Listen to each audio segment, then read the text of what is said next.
আহ, একটা ছেলেকে আমি শুধরে দেবো। হ্যাঁ, তো শুধরাতে গেলে কি করতে হবে? তাকে ভালো ভালো কিছু কাজ দিতে হবে, ভালো সেবা দিতে হবে। হ্যাঁ, তাকে আমি কিছু সেবা দিচ্ছি না, দিয়ে আমি যদি তাকে বলি যে আরে তুমি শুধরাচ্ছ না কেন, তাহলে সে কথাটা কি ঠিকঠাক হবে? ঠিকঠাক হবে না। তাকে আমাকে ঠিকঠাক মতো সেবা দিতে হবে, ভক্তিতে কিছু এনগেজমেন্ট দিতে হবে, সে ধীরে ধীরে নিজে শুধরে যাবে। সেটাই এখানে বলছি, হ্যাঁ, Krishna is stating that the senses should be controlled by proper engagement but not stop. তো ইন্দ্রিয়গুলোকে ঠিকঠাক কাজ দিতে হবে, যে কাজেতে লাগলে সে ধীরে ধীরে শুদ্ধ হবে। And this will help control the mind. এর দ্বারা ধীরে ধীরে মনও সংযম হবে, dwelling on the dwelling on enjoyment. Mind and senses should also be controlled by suitable engagement. মন আর ইন্দ্রিয়কে বিভিন্ন ভক্তিমূলক কাজে নিয়োজিত করার দ্বারা আমরা কি করতে পারি? একে আমরা কন্ট্রোল করতে পারি। But ultimately, if effort is not made to understand the Atma and develop taste in the Atma, all endeavors to control the senses, mind, and intellect to be futile. কিন্তু শেষ পর্যন্ত যদি আমরা আহ, ভগবানকে না জানার চেষ্টা করি, আমরা নিজেদেরকে না বোঝার চেষ্টা করি, আমাদের আর ভগবানের মধ্যে কি সম্পর্ক, সেইটাকে যদি আমরা ঠিক করে তৈরি করতে না পারি, তাহলে কি হবে? আমাদের ইন্দ্রিয়গুলোকে কিন্তু আমরা অ্যাকচুয়ালি সংযম করতে পারবো না। ওকে, তো সেই জন্য আমাদেরকে ভালো করে হরিনাম জপ করতে হবে, কেন হরিনাম জপ হচ্ছে মেইন জিনিস। যে আমি আজকে সকালবেলা একটা শিল গৌর গোবিন্দ স্বামী মহারাজের একটা লেকচার শুনছি ছোট্ট। তে মহারাজ বলছিল যে সর্ববেদ ও শাস্ত্রে কয় হরিনাম সার। সমস্ত বেদ শাস্ত্রে বলছে হরিনাম হচ্ছে সার। হ্যাঁ, Harinam is the last word of the all the Vedas and shastra. সমস্ত বেদ শাস্ত্রে অনেক ইনস্ট্রাকশন দিয়েছে, কিন্তু আমাদের সব থেকে শেষ উপদেশ দিয়েছে যে হরিনাম, হরিনাম, হরিনাম এই কেবল। হরিনাম হচ্ছে সার, সবকিছু এসেন্স। ঠিক আছে? যদি ধরো কেউ বলছে প্রভু আমি এত বেদ শাস্ত্র পড়তে পারছি না, আপনি আমাকে এসেন্সে বলুন যে এইসব বেদ পড়ে আমার কি করা উচিত, তাকে শুধু একটাই কথা বলতে হবে, হরে কৃষ্ণ কৃষ্ণ কৃষ্ণ হরে হরে, হরে রাম রাম রাম হরে। এটা হচ্ছে সর্ববেদ শাস্ত্রের সার। তা আমরা যদি হরিনাম ভালো করে না করি, ভগবানের সেবা না করি, ভগবানের সঙ্গে ভালো সম্পর্ক না তৈরি করি, তখন কি হবে? আমরা ইন্দ্রিয় মন এগুলোকে সংযম করতে পারবো না। তারপরে নেক্সট নেক্সট ফুটনোটে 15 বলছে যে the jiva is the most powerful cause of bondage in the world because it is the jiva's decision to enjoy, that is the ultimate cause of bondage. বলছে একটা জীবাত্মা যে এই জড় জগতে পড়ে থাকে বাঁধা হয়ে, তার কারণ হচ্ছে সে জীবাত্মা নিজেই, অন্য কোনো কেউ কারণ না। অন্য কাউকে সে দোষ দিতে পারবে না। না সে মায়া দেবীকে দোষ দিতে পারবে, না সে না সে প্রকৃতি তিনটে গুণকে দোষ দিতে পারবে, না না সে অন্য কোনো জীবকে দোষ দিতে পারবে, কাউকে দোষ দিতে পারবে না। এখানে শাস্ত্রে বিশ্বনাথ চক্রবর্তী ঠাকুর বলছে তার মেইন দোষী হচ্ছে জীবাত্মা নিজেই। ঠিক আছে, সেটা এখানে বলছে যে because it is the jiva's decision. বলছে ভগবান প্রত্যেককে একটা ডিসিশন নেওয়ার ক্ষমতা দিয়েছে, যে দেখো বাবা তুমি কি করতে চাও, তুমি জেলখানায় থাকতে চাও না জেলখানা থেকে বেরোতে চাও? আচ্ছা আমি জেলখানায় থাকতে চাই, আচ্ছা ঠিক আছে তাহলে তুমি থাকো, তুমি আরো বেশি করে এখানে লাভ খাও। কেউ বলছে না আমি জেলখানা থেকে বেরোতে চাই, তখন বলছে আচ্ছা তাহলে তোমাকে কিন্তু হরে কৃষ্ণ মহামন্ত্র জপ করতে হবে, চারটে নিয়ম পালন করতে হবে, ভালো করে ভক্তি করতে হবে। এরকম সব কিছু এর কন্ডিশন ভগবান দিচ্ছে। এবারে কেউ যদি সেইগুলো জেনে বুঝেও যদি না করে ঠিক করে, তাহলে দোষটা কার? দোষটা হচ্ছে সেই জীবাত্মা, দোষটা অন্য কারণ নয়। সেটা হচ্ছে ব্যাপার। বলছে because it is the jiva's decision to enjoy. বলছে এইটা হচ্ছে জীবাত্মার নিজের ইচ্ছা, যে সে এই জড় জগতে ভোগ করতে চায়, আনন্দ উপভোগ করতে চায়, which is the ultimate cause of bondage. বলছে এই জড় জগতে ভোগ করার যে ইচ্ছা, এই ইচ্ছাটা মাত্র আমাদের সব থেকে বড় বন্ধনের কারণ। ঠিক আছে, এই ইচ্ছাটাই। মানে ধরো আমি তোমাকে একটা উদাহরণ দিচ্ছি যে তুমি ধরো ইচ্ছা করলে যে আমি একটা মার্সিডিজ বেঞ্চ গাড়ি দরকার আমার, মার্সিডিজ বেঞ্চ গাড়ি। এবার একটা মার্সিডিজ বেঞ্চ গাড়ি কিনতে গেলে তোমার কত টাকা লাগবে? ধরো 50 লাখ থেকে 1 কোটি মিনিমাম, এরকম টাকা লাগবে দাম। তো এখন তোমার কাছে নেই, তোমার অত পুণ্যকর্ম নেই, কিন্তু তুমি খুব ইচ্ছা করছো যে আমার মার্সিডিজ বেঞ্চ দরকার। কেন? সেটা হলে তুমি একজন অন্য একটু সুন্দরী স্ত্রীকে পাবে, তার সঙ্গে সঙ্গে তুমি ধরো আরো অনেক কিছু, মানে সমাজে স্ট্যাটাস হবে, তোমাকে সবাই সুনাম করবে, ও মার্সিডিজে করে ঘুরছে, বিশাল ব্যাপার। হ্যাঁ, বিশাল কিছু ব্যাপার। তো এখন কি হয়েছে, আমার যেহেতু পুণ্যকর্ম নেই, টাকা পয়সা নেই, তো সেই জন্য হয়তো এই জন্মে আমি সেটা পেলাম না। কিন্তু সেইটা ইচ্ছাটা পূর্ণ করার জন্য আমাদেরকে এখন কত জন্ম আসতে হবে, এসে পুণ্য কামাতে হবে, তারপরে আবার আমাকে সেই মার্সিডিজ বেঞ্চ গাড়ি আছে। ভাবো তার জন্য কতবার মায়ের পেটে ঢুকতে হবে, বেরোতে হবে, কতবার লাফ খেতে হবে, মানে হয় না। সেজন্য এই জড় জগতে ভোগ বাসনা করার যে ইচ্ছাটা, এই ইচ্ছাটাও করা উচিত নয়। এই ইচ্ছাটা করলেও এটাও কিন্তু বিশাল বড় ভুল একটা জীবাত্মার জন্য। কেননা সে যে ইচ্ছাটা করছে, হয়তো সেই ইচ্ছাটা পূর্ণ করার এই জন্মে ক্ষমতা নেই, কিন্তু মায়া দেবী বা এই যে ভগবান, যে দেখছে ঠিক আছে এই জীবাত্মা ইচ্ছা করছে, চলো একে আমি ইচ্ছাটা পূর্ণ করার জন্য আরো সুযোগ দিই, দিয়ে তাকে এই জগৎ থেকে উদ্ধার হবে না, এই জগতে সে ঘুরতে থাকবে বারবার, বারবার আসতে থাকবে সেই ইচ্ছা পূর্ণ করার জন্য। ভাবো, দিয়ে এখন কত জন্ম পরে হয়তো ইচ্ছা পূর্ণ হবে, ততদিনে সেই জীবাত্মা কত কত কষ্ট পায়, কত কত কর্মবন্ধন ফেসে যায় আরো। তো সেই জন্য এখানে বলছে, however the opposite decision of the জিভা, কিন্তু জীবাত্মা আরেক ধরনের জীবাত্মা হয় যারা একটা অন্য ধরনের ইচ্ছা করে, to take enjoyment from the self apart from the matter. হ্যাঁ, যারা আছে যে আত্মা রাম হতে চায়, তারা ইন্দ্রিয়ের উপরে ভোগ করে আনন্দ না করে, ইন্দ্রিয় ভোগের বস্তুর উপরে, তারা আত্মার উপরে আনন্দ করতে চায়। আত্মার উপরে আনন্দ সেটা কি হয়? সেটা হচ্ছে যখন আত্মা মানে পরমাত্মার সঙ্গে মানে ভগবানের সঙ্গে যখন সম্পর্ক তৈরি হয়, তাতে যে আনন্দটা সে পায় ভক্তি করে, সেটা হচ্ছে আত্মরামস্তর। আত্মরামস্য মনে হয় নির্গন্তি, নির্গন্তি আপনি উরুক্রাম। ঠিক আছে। তো তো সেই কিছু কিছু জীবাত্মা আছে যারা ভগবানের দিকে ফিরে তাকায়, তারা কি করে, আত্মার স্তরে আনন্দ লাভ করছে। হ্যাঁ, and to give enjoyment to the lord, তারা চেষ্টা করে ভগবানকে কিভাবে আনন্দ দেবে, আর the most powerful cause of deliverance from the bondage. হ্যাঁ, আর এই যে ইচ্ছাটা, একটা জীবাত্মা যদি মনে এটুকু ইচ্ছাও শুরু করে দেয় যে আমি ভগবানকে খুশি করতে চাই, আমি ভগবানের সেবা করতে চাই, আমি ভগবানের জন্য কিছু করতে চাই, এই ইচ্ছাটাই তার মুক্তির কারণ হয়ে দাঁড়ায়। এই শুধু ইচ্ছাটাই, যে কেননা সেই ইচ্ছাটা পূর্ণ করার জন্য সে কিছু না কিছু করবে, চুপচাপ তো বসে থাকবে না। হ্যাঁ, ধরো আমি ইচ্ছা করছি যে আমি আজকে নিতাই গৌরাঙ্গের জন্য কিছু করতে চাই, তা আমি ধরো গেলাম, গিয়ে গর্ভগৃহে প্রবেশ করলাম, গর্ভগৃহে প্রবেশ করে ভেতরে রুমে গেলাম, সেখানে দেখলাম নিতাই গৌরাঙ্গের একটা খাট রাখা আছে, যেখানে ভগবান দুপুরবেলা আর রাত্রিবেলা ঘুমান। ঠিক আছে।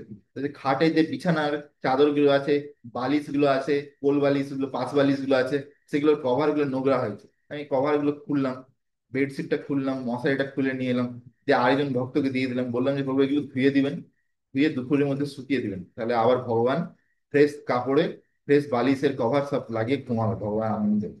তারপরে কি করলাম, যে ধরো বালিশের কভার গুলো একটু ছোট হয়ে গেছে, তো একটু বড় সাইজের দরকার, আমি একটু মাপ মাপ যোগ করলাম, যাতে বড় সাইজের কত বড় বানাতে হবে। তো দিয়ে তাতে কি হবে, আরো ভালো করে পূজারীরা ভগবানের সেবা করতে পারবে, বালিশ চেঞ্জ করতে পারবে, কভার চেঞ্জ করতে পারবে, হ্যাঁ না। তো এইভাবে আমরা ভগবানের জন্য যতটা বুদ্ধি লাগাই, যতটাই ভগবানের সেবা করার ইচ্ছা করি, এই ইচ্ছাটা, এই সেবাটাই আমাদের কিন্তু মুক্তির কারণ। এটা যদি আমরা ভগবানকে একটু কোনো খুশি করতে পারি আমাদের সেবার দ্বারা, তো এটা হচ্ছে যে আমাদের পরম সৌভাগ্য একরকম। ঠিক আছে, এটা হচ্ছে আমাদের পরম সৌভাগ্য হইল। তো সেটা এখানে বলছে যে আর the most powerful cause of deliverance from bondage and the most powerful motivation for controlling the senses mind and intelligence. বলছে প্রত্যেকের জীবনে কিছু একটা মোটিভেশন দরকার। বলছে এরকম বলে যে जीने के लिए भी कुछ कारण होना चाहिए, मरने के लिए भी कुछ कारण होना चाहिए, जिसके लिए जी सकते हैं जिसके लिए मर सकते हैं, এরকম হিন্দিতে বলে। বলছে এরকম বলে যে अरे तुम्हारी जिंदगी में कोई ऐसा है जिसके लिए तुम जी सकते हो, तुम जिसके लिए मर सकते हो। তো ভক্তরা, ভক্তরা অ্যাটলিস্ট বলতে পারে যে আমার আমার জীবনে ভগবান আছে, আমার গুরুদেব আছে, যার জন্য আমি বেঁচে আছি, যার জন্য আমি মরতে রাজি আছি, এরকম হচ্ছে ব্যাপার। ঠিক আছে। তো এরকম আমাদের জীবনে একটা স্পিরিচুয়াল মোটিভেশন দরকার, পাওয়ারফুল মোটিভেশন, যার দ্বারা আমাদের কি হবে, ধীরে ধীরে আমাদের ইন্দ্রিয়গুলো, মন, বুদ্ধি সব ধীরে ধীরে সংযম হয়ে যাবে। তখন একটা জীবাত্মা নিজে দেখতে শিখে যে কিভাবে আমি হচ্ছে ভগবানের নিত্য দাস, আমি আমার ভগবানকে খুশি করা আমার প্রয়োজন আছে, আর কিভাবে আমার জীবনের সময়গুলো চলে যাচ্ছে, আমি যদি ভালো করে ভগবানের সেবা না করি, তাহলে জানি না আর কতদিন আমি ভগবানের সেবা ঠিক করে করতে পারবো। এই ভেবে যে একটা জীবাত্মা যখন ভগবানের সেবা করতে থাকে, তখন তার আর মায়ার দিকে তাকানোর কোনো সময়ই থাকে না। মায়া হয়তো আশেপাশে ঘুরবে, ঠিক আছে, সুন্দরভাবে মায়া ঘুরবে, কিন্তু মায়ার দিকে সে তাকাবেই না। সে সে তো একদম ব্যবসায় আত্মিকা বুদ্ধি, তার লক্ষ্য স্থির আছে যে আমাকে কি করতে হবে, কি না করতে হবে, কাকে খুশি করতে হবে, কোথায় যেতে হবে, সবকিছু সে জানে। ঠিক আছে। তো তো এইভাবে এখানে বিশ্বনাথ চক্রবর্তী ঠাকুর খুব সুন্দরভাবে বুঝিয়েছে যে আলটিমেটলি ভগবান কিন্তু প্রত্যেকটা জীবাত্মাকে একটা স্বতন্ত্রতা দিয়েছে, স্বাধীনতা। আমরা সেই স্বাধীনতাটাকে কতটা বা কিরকম ভাবে ব্যবহার করছি তার উপরেই কিন্তু ঠিক করে যে আমরা এই জন্মে ভগবত ধাম যেতে পারবো না পারবো না। ঠিক আছে? আমরা যদি, কেউ যদি তার স্বাধীনতা পূর্ণ ব্যবহার করে, ফুল তার যে ভগবান যে স্বতন্ত্রতা দিয়েছে তার পুরো ব্যবহার করে যদি ভক্তি করার জন্য, ভালো করে নাম জপ করার জন্য, নাম ভক্তিতে উন্নতি করার জন্য, তাহলে সে তার মধ্যে একটা সেই ইচ্ছা দেখাচ্ছে যে আমি ভগবত ধামে যেতে চাই। এবার বাকিটা গুরু গৌরাঙ্গের কৃপা, গুরুদেব আর কৃষ্ণ কৃপা, যে সেই জীবাত্মাকে শেষ পর্যন্ত ভগবত ধাম যেতে পারবে কি পারবে না, আর সে কথাটা চেষ্টা করছে। ঠিক আছে? কিন্তু অ্যাটলিস্ট আমাদেরকে চেষ্টা তো করতে হবে। আমরা যদি চেষ্টা না করি তাহলে আমাদেরকে কে কিভাবে হেল্প করতে পারে? Nobody can help us. হ্যাঁ না? সেটা হচ্ছে ব্যাপার। ওকে। তো আমরা আজকে চ্যাপ্টার চ্যাপ্টার 3-4 এর আগে এই টেক্সট নাম্বার 43টা আমরা কমপ্লিট করে নিই। এবং বুদ্ধে পরম বুদ্ধিয়া সমস্তাভ্যাত্মনম আত্মনা জাহি শত্রুম মহাবাহো কাম রূপম দুরাসদম। দুরাসদম, দুরাসদম মানে ফর্মিডেবল। কামরূপম in the form of lust. তা আমরা আগের দিন আমরা লাস্ট বা কাম কতটা ভয়ানক জিনিস তার ব্যাপারে আমরা ডিটেলস এ ডেসক্রিপশন চলছে। Details description. কেউ যদি লাস্ট কতটা ভয়ানক সেটা জানতে চায় তাহলে লাস্ট দিন আর ক্লাসটা অ্যাটেন্ড করতে হবে, রেকর্ডিং শুনতে হবে। Thus knowing oneself to be transcendental to the material senses. সেই জন্যে আমাদেরকে বোঝা উচিত যে অ্যাকচুয়ালি জীবাত্মা হচ্ছে ইন্দ্রিয়, ট্রান্স মেটেরিয়াল সেন্সেস, তারপরে কি বলছে মাইন্ড মানে মন, আর ইন্টেলিজেন্স। এই তিনটের উপরে জীবাত্মা হচ্ছে যে মন, বুদ্ধি, অহংকার, তারপরে যে এই জড় ইন্দ্রিয়, এগুলোর থেকে অনেক উপরের স্তরে আছে জীবাত্মা। জীবাত্মা হচ্ছে একটু ট্রান্সেন্ডেন্টাল মানে সচ্চিদ আনন্দ। ও মাইটি আর্মড অর্জুনা, ও মহাবাহু Arjun, one should study the mind by deliberate spiritual knowledge. একজন ব্যক্তির চেষ্টা করা উচিত যে আধ্যাত্মিক জীবন বা কৃষ্ণ ভাবনামৃত অভ্যাসের মাধ্যমে তার কি করা উচিত, আধ্যাত্মিক বুদ্ধিমত্তা স্থাপন করা উচিত মাথার মধ্যে। তাতে কি হবে, ধীরে ধীরে সে তার মনকে স্থির করতে পারবে। ওকে? তার মনকে স্থির করতে পারবে। তার মানে আমরা কি বুঝতে পারছি, যেমন একটা তুমি যদি বলো একটা সাইকেল চালাবে, সাইকেল চালাতে গেলে তোমাকে ধরো আমি প্যাডেল দিয়ে দিলাম, সিট দিয়ে দিলাম, দুটো চাকা দিয়ে দিলাম, চেন লাগিয়ে দিলাম, স্প্রকেট দিয়ে দিলাম, সবকিছু দিয়ে দিলাম, কিন্তু একটা হ্যান্ডেল দিলাম না। তুমি সাইকেলটা চালাতে পারবে? তোমার সেই সেই সামনে চাকাটা এরকম করে এরকম এরকম করে ঘুরবে, যেদিকে ইচ্ছা যাবে তুমি পড়ে যাবে। ঠিক আছে? কিন্তু যদি হ্যান্ডেলটা যদি হয়ে যায়, তুমি হ্যান্ডেলটা ধরে কি করবে, সাইকেল চালাবে। তো এইখানে ধরো আমি হ্যান্ডেলটাকে তুলনা করছি, এই যে এখানে বলছে ডেলিভারেট স্পিরিচুয়াল ইন্টেলিজেন্স, এটা হচ্ছে হ্যান্ডেল। আর সাইকেল কোনটা? সাইকেল হচ্ছে যে মাইন্ড, মন। ঠিক আছে? তাহলে মনের সাইকেলকে যদি কন্ট্রোল করতে হয় তাহলে একটা হ্যান্ডেল দরকার। সেই হ্যান্ডেলটা কিভাবে আসবে? আমাদেরকে ভালো করে আধ্যাত্মিক জীবন প্র্যাকটিস করতে হবে, প্রভুপাদের বই পড়তে হবে, লেকচার শুনতে হবে। ওতে আমাদের ভিতরে আমাদের একটা আধ্যাত্মিক বুদ্ধি তৈরি হবে, স্পিরিচুয়াল ইন্টেলিজেন্স তৈরি হবে। সেই স্পিরিচুয়াল ইন্টেলিজেন্স কি করবে, নিজেই আমাদের মনকে কন্ট্রোল করে দেবে। বুঝা গেছে? তার মানে যে যত উচ্চ স্তরে আছে যে ভক্ত, তার স্পিরিচুয়াল ইন্টেলিজেন্স তত শক্তিশালী হয়ে যায়। এই জন্য কি হয়, তার মনকে কন্ট্রোল করার জন্য অত চিন্তা করতে হয় না, তার মন এমনি অটোমেটিক কন্ট্রোল হয়ে যায়। কেননা তার যে ভিতরে একটা মানে যেমন বলে না যে এই যে অ্যাপেলের আইফোন হয়, আইফোন, তাতে একটা ফাংশন আছে সিরি, বলে যে হে সিরি টেক দ্য কল, এরকম করে বলে। তো সেরকম ভাবে বলে যে নেক্সট टाइम आपको फोन उठाने की जरूरत नहीं, आपका जो অ্যাসিস্ট্যান্ট है वो फोन उठा लेगा। তো এরকম ভাবে অনেক সময় কি হয়, অ্যাসিস্ট্যান্ট মাস্টারকে জিজ্ঞাসা করতে হয় না, সে নিজে নিজেই কাজ করে দেয়, এত অ্যাডভান্স হয়ে যায়। সেরকম ভাবে আমাদের যে স্পিরিচুয়াল ইন্টেলিজেন্স সেটা যদি সেরকম ভাবে ডেলিবারেট প্র্যাকটিস মানে যদি সেরকম সাফিসিয়েন্ট স্ট্রং হয়, তাহলে আমাদের মনকে কিন্তু সেই স্পিরিচুয়াল ইন্টেলিজেন্স কন্ট্রোল করতে পারে। By spirit and thus by spiritual strength conquer the insatiable enemy known as lust. বলছে আর বাই স্পিরিচুয়াল স্ট্রেংথ, আর এই যে আমরা আধ্যাত্মিক জীবন যে অভ্যাস করছি, এতে আমাদের মধ্যে একটা স্পিরিচুয়াল স্ট্রেংথ আছে, আধ্যাত্মিক শক্তি আছে, যার দ্বারা আমরা এই যে কাম রূপে না দুরাসদম, কাম রূপে না দুরাসদম মানে formidable enemy in the form of lust. হ্যাঁ, এই যে সব থেকে বড় শত্রু, এর উপরেও কিন্তু আমরা জয় প্রাপ্ত করতে পারি। বুঝা গেছে? তো সেই জন্য আধ্যাত্মিক জীবনে একটা শুদ্ধতা মেনটেন, পিউরিটি মেনটেন করা উচিত। সেকেন্ড হচ্ছে যে স্ট্রং প্র্যাকটিস রাখা উচিত, সিনসিয়ার প্র্যাকটিস। ওকে? যাতে কি হবে, আমাদের মধ্যে স্পিরিচুয়াল স্ট্রেংথ ডেভেলপ হবে, যার দ্বারা আমরা ধীরে ধীরে আমরা এই যে কামরূপেণ দুরাসদম, মানে যে in the form of last, যে আমাদের সব থেকে বড় এনিমি, তাকে আমরা কি করতে পারবো, তার উপরে বিজয় প্রাপ্ত করতে পারবো। বুঝা গেছে তাৎপর্য, পারপট। In this third chapter of Bhagavad Gita is conclusively directive to Krishna consciousness. এখানে কৃষ্ণ ভাবনামৃত কিভাবে অভ্যেস করতে হয় তার ব্যাপারে খুব সুন্দরভাবে বলা হয়েছে। বাই নোয়িং ওয়ান সেলফ, নিজেকে জানা, as the eternal servitor of the supreme personality of godhead. কিভাবে? আমি কে? আমি হচ্ছে ভগবানের ইটার্নাল সার্ভিটর, মানে জীবের স্বরূপে কৃষ্ণের নিত্য দাস। হ্যাঁ, without considering impersonal voidness the ultimate end. In the material existence of life, one is certainly influenced by propensities of lust and desire. বলছি ভৌতিক জগতে, এই ভৌতিক জগতে, ভৌতিক জীবনেতে এখানে যে তিনটে গুণের প্রভাব আছে, এখানে যে মায়ার যে প্রভাব আছে, তার দ্বারা খুব সহজেই প্রত্যেকটা জীবাত্মা কামের প্রভাবে পড়ে যেতে পারে। In the propensity for lust. হ্যাঁ, যেখানে আমি হাইলাইট করে থাকি, the propensity for lust and the desire for dominating the resource of material nature. আর দ্বিতীয় জিনিস কি, এই যে ভৌতিক জগতের বিভিন্ন জিনিসপত্র আছে, সম্পদ, সেগুলোর উপরে একটা মালিকানা করা, সেগুলোর উপরে একটা সত্তা তৈরি করা। সবাই দেখো যেখানে যায় সেখানে নিজের একটা কন্ট্রোল করতে চায়। এই যে একটা কন্ট্রোলারশিপ মেন্টালিটি, এই এই জিনিসটাকে আমাদেরকে ছাড়তে হবে। বুঝা গেছে?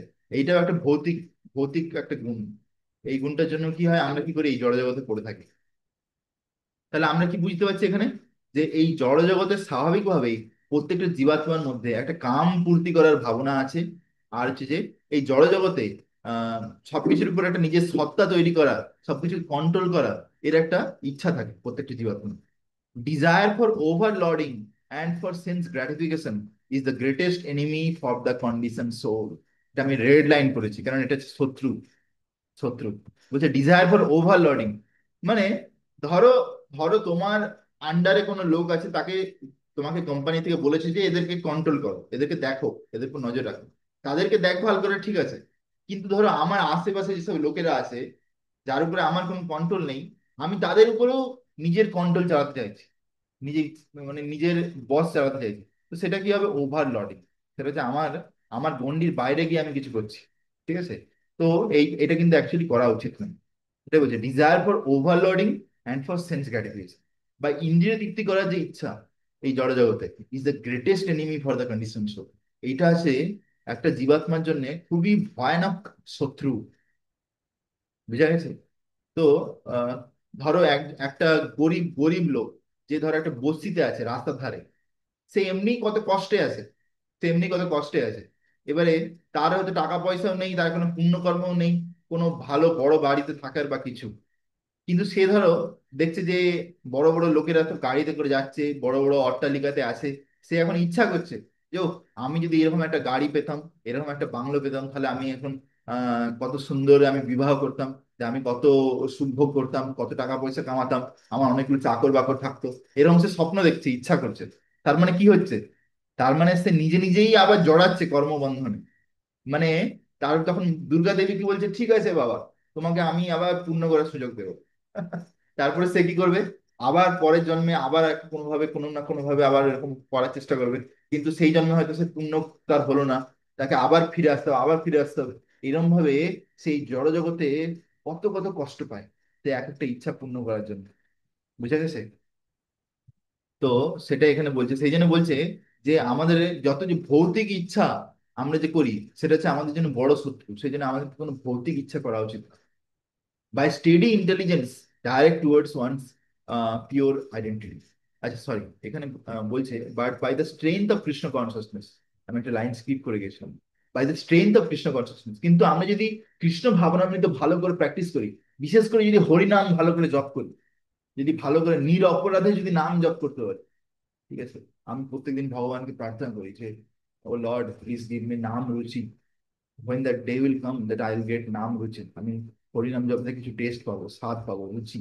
যেমন খাবার খেলে যেমন টেস্ট পাই, যদি মধু খেলে যেমন মিষ্টি পাই, সেরকম টেস্ট আমি হরিনামেতে কবে পাবো। আমি সেরকম ভাবে প্রার্থনা করি ভগবানের কাছে যখনই সুযোগ পাই।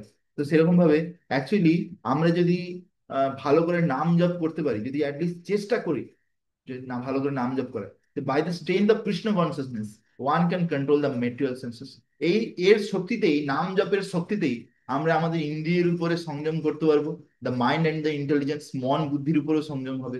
One may not give up the work prescribe duties all of a sudden, but by gradually developing Krishna consciousness one can be situated in a transcendental position without being influenced by material senses and the mind. তো কেউ যদি ধীরে ধীরে কৃষ্ণ ভাবনামৃত অভ্যাস করে, তাহলে সে দিব্য স্তরে উঠে যায়। তখন সে এই যে ভৌতিক ইন্দ্রিয় আর ভৌতিক মন তার উপরে উঠে যায়। By steady intelligence directed towards one's pure identity, যখন আমাদের বুদ্ধি স্থির বুদ্ধি হয়ে যাবে, স্থির বুদ্ধি, হ্যাঁ, ধীরা মানে যাকে বলে ধীরা, যখন খারাপ পরিস্থিতি আছে তখনও আমি বিচলিত হচ্ছি না। শীত গ্রীষ্ম বর্ষা, হ্যাঁ, কষ্ট দুঃখ, সুখ সুখ দুঃখ বা মান অপমান আমাকে বিচলিত করতে পারছে না। তার মানে বুঝতে হবে সেই রকম ভক্তের বুদ্ধি স্থির বুদ্ধি হয়ে গেছে, by steady intelligence direct towards one's pure identity.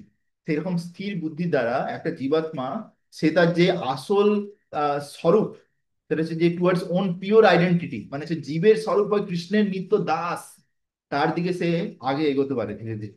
This is the sum total of this chapter. Actually আমাদের মাঝে মাঝে দিনে 5 মিনিট 10 মিনিট টাইম নিয়ে ভাবা উচিত যে অ্যাকচুয়ালি আমি কে। আমরা আমরা যে জীবাত্মা, এটা মনে করা খুব জরুরি। আমরা সবসময় ভাবি যে আমরা শরীর, কিন্তু আমরা শরীর নয়, আমরা তো জীবাত্মা। আমাদের বারবার এটা মনে করানো উচিত আমরা তো জীবাত্মা। তাহলে আমি যদি জীবাত্মা হয়, তাহলে আমি অ্যাকচুয়ালি কোথা থেকে এসেছি? আধ্যাত্মিক জগৎ থেকে এসেছি। আমার তাহলে মা বাবাকে কৃষ্ণ মাতা কৃষ্ণ পিতা কৃষ্ণ প্রাণধন, হ্যাঁ না, কৃষ্ণেরও সংসার ধরি ছাড়ি অনাচার। তো অলরেডি চৈতন্য চরিতামৃতে ডেসক্রিপশন আছে যে Radharani is our mother, Krishna is our father. ঠিক আছে? তো আমরা আমাদের ইটারনাল মাদার ফাদার, আমাদের আসল মা বাবাকে ছেড়ে এই জড়জগতে কত মা বাবা তৈরি করছে। বারবার প্রত্যেকটা জন্মে নতুন নতুন মা বাবা, তারপরে যে মৃত্যু হচ্ছে আবার কানেকশন শেষ, আবার নতুন। তো এরকম ভাবে আমরা এই জড়জগতে যে কতবার কত মায়ের পেটে ঢুকেছি, কতবার বেরিয়েছি, তার কোনো কাউন্ট নেই, কাউন্টলেস, মানে অ্যাটলিস্ট ল্যাক্স অফ টাইম, লক্ষবার। কিন্তু আমরা যদি আমাদের বুদ্ধিটাকে স্থির করতে পারি, তাহলে ধীরে ধীরে আমরা আমার যে সেই স্বরূপ, স্বরূপেণ ব্যবস্থিতি, তার দিকে আমরা পৌঁছতে পারবো। This is the sum total of this chapter. In the immature stage of material existence, philosophical speculation and artificial attempts to control the senses by so-called practice of yogic posture can never help a man towards spiritual life. বলছে যখন যখন একটা লোক বা একটা ব্যক্তি ভক্তি করে না, ভৌতিক জগতে ফেঁসে আছে, সে কি করে? অনেক বড় বড় আহ, মানে দার্শনিক দর্শনের উপরে বই পড়ে, অনেক তত্ত্বজ্ঞান অর্জন করে, হ্যাঁ, অনেক তর্ক বিতর্ক করতে থাকে। তারপরে সে আবার অনেক রকম যোগা প্র্যাকটিস করে, যার দ্বারা বলে যে আমি আমার মনকে নাকি সংযম করে নেব, নিজেকে সংযম করে নেব। আর বিভিন্ন যোগা আসন অভ্যাস করে এই অমুক বাবা তমুক বাবার কাছ থেকে। ঠিক আছে?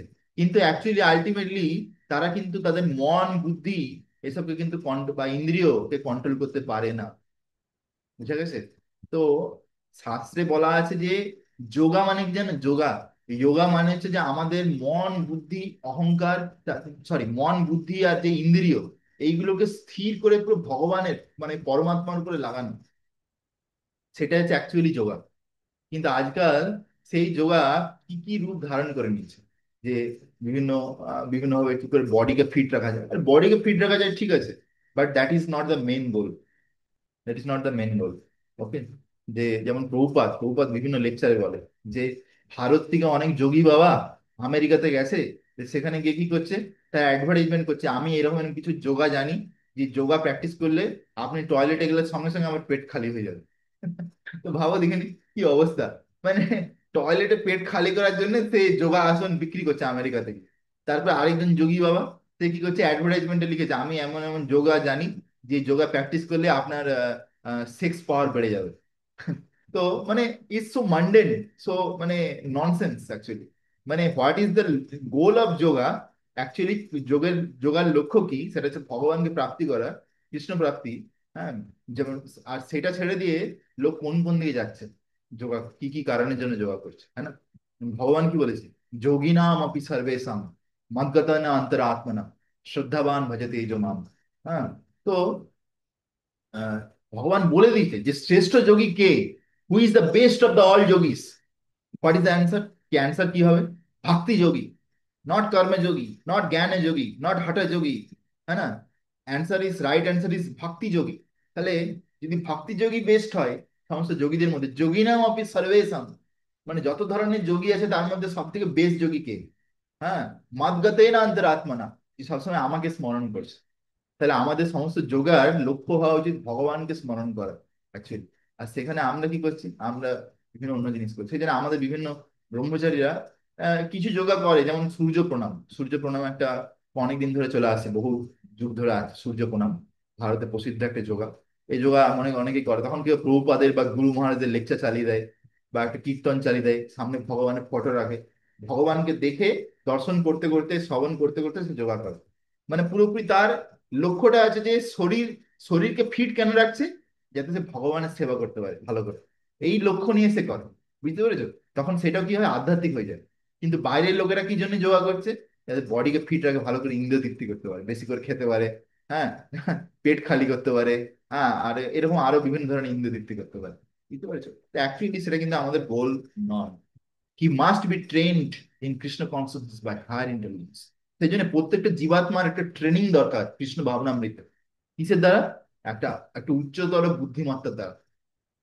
তার মানে আমরা বুঝতে পারছি যে ভগবান আর ভগবানের যারা ভক্ত, তারা হচ্ছে যে সব হায়ার ইন্টেলিজেন্স, তারা উচ্চ বুদ্ধিমত্তার মধ্যে পড়ছে। সেরকম ভাবে আমাদেরকে যে বিভিন্ন ভক্তরা আমাদেরকে যে শিক্ষা দেয় বা ট্রেনিং দেয়, সেটা আমাদের খুব জরুরি আমাদের জীবনে, যার দ্বারা আমরা এই কৃষ্ণ ভাবনামৃতে আগে যেতে পারি, তাতে আমরা ধীরে ধীরে এই মায়ের জগৎকে পেরিয়ে যেতে পারবো। Okay?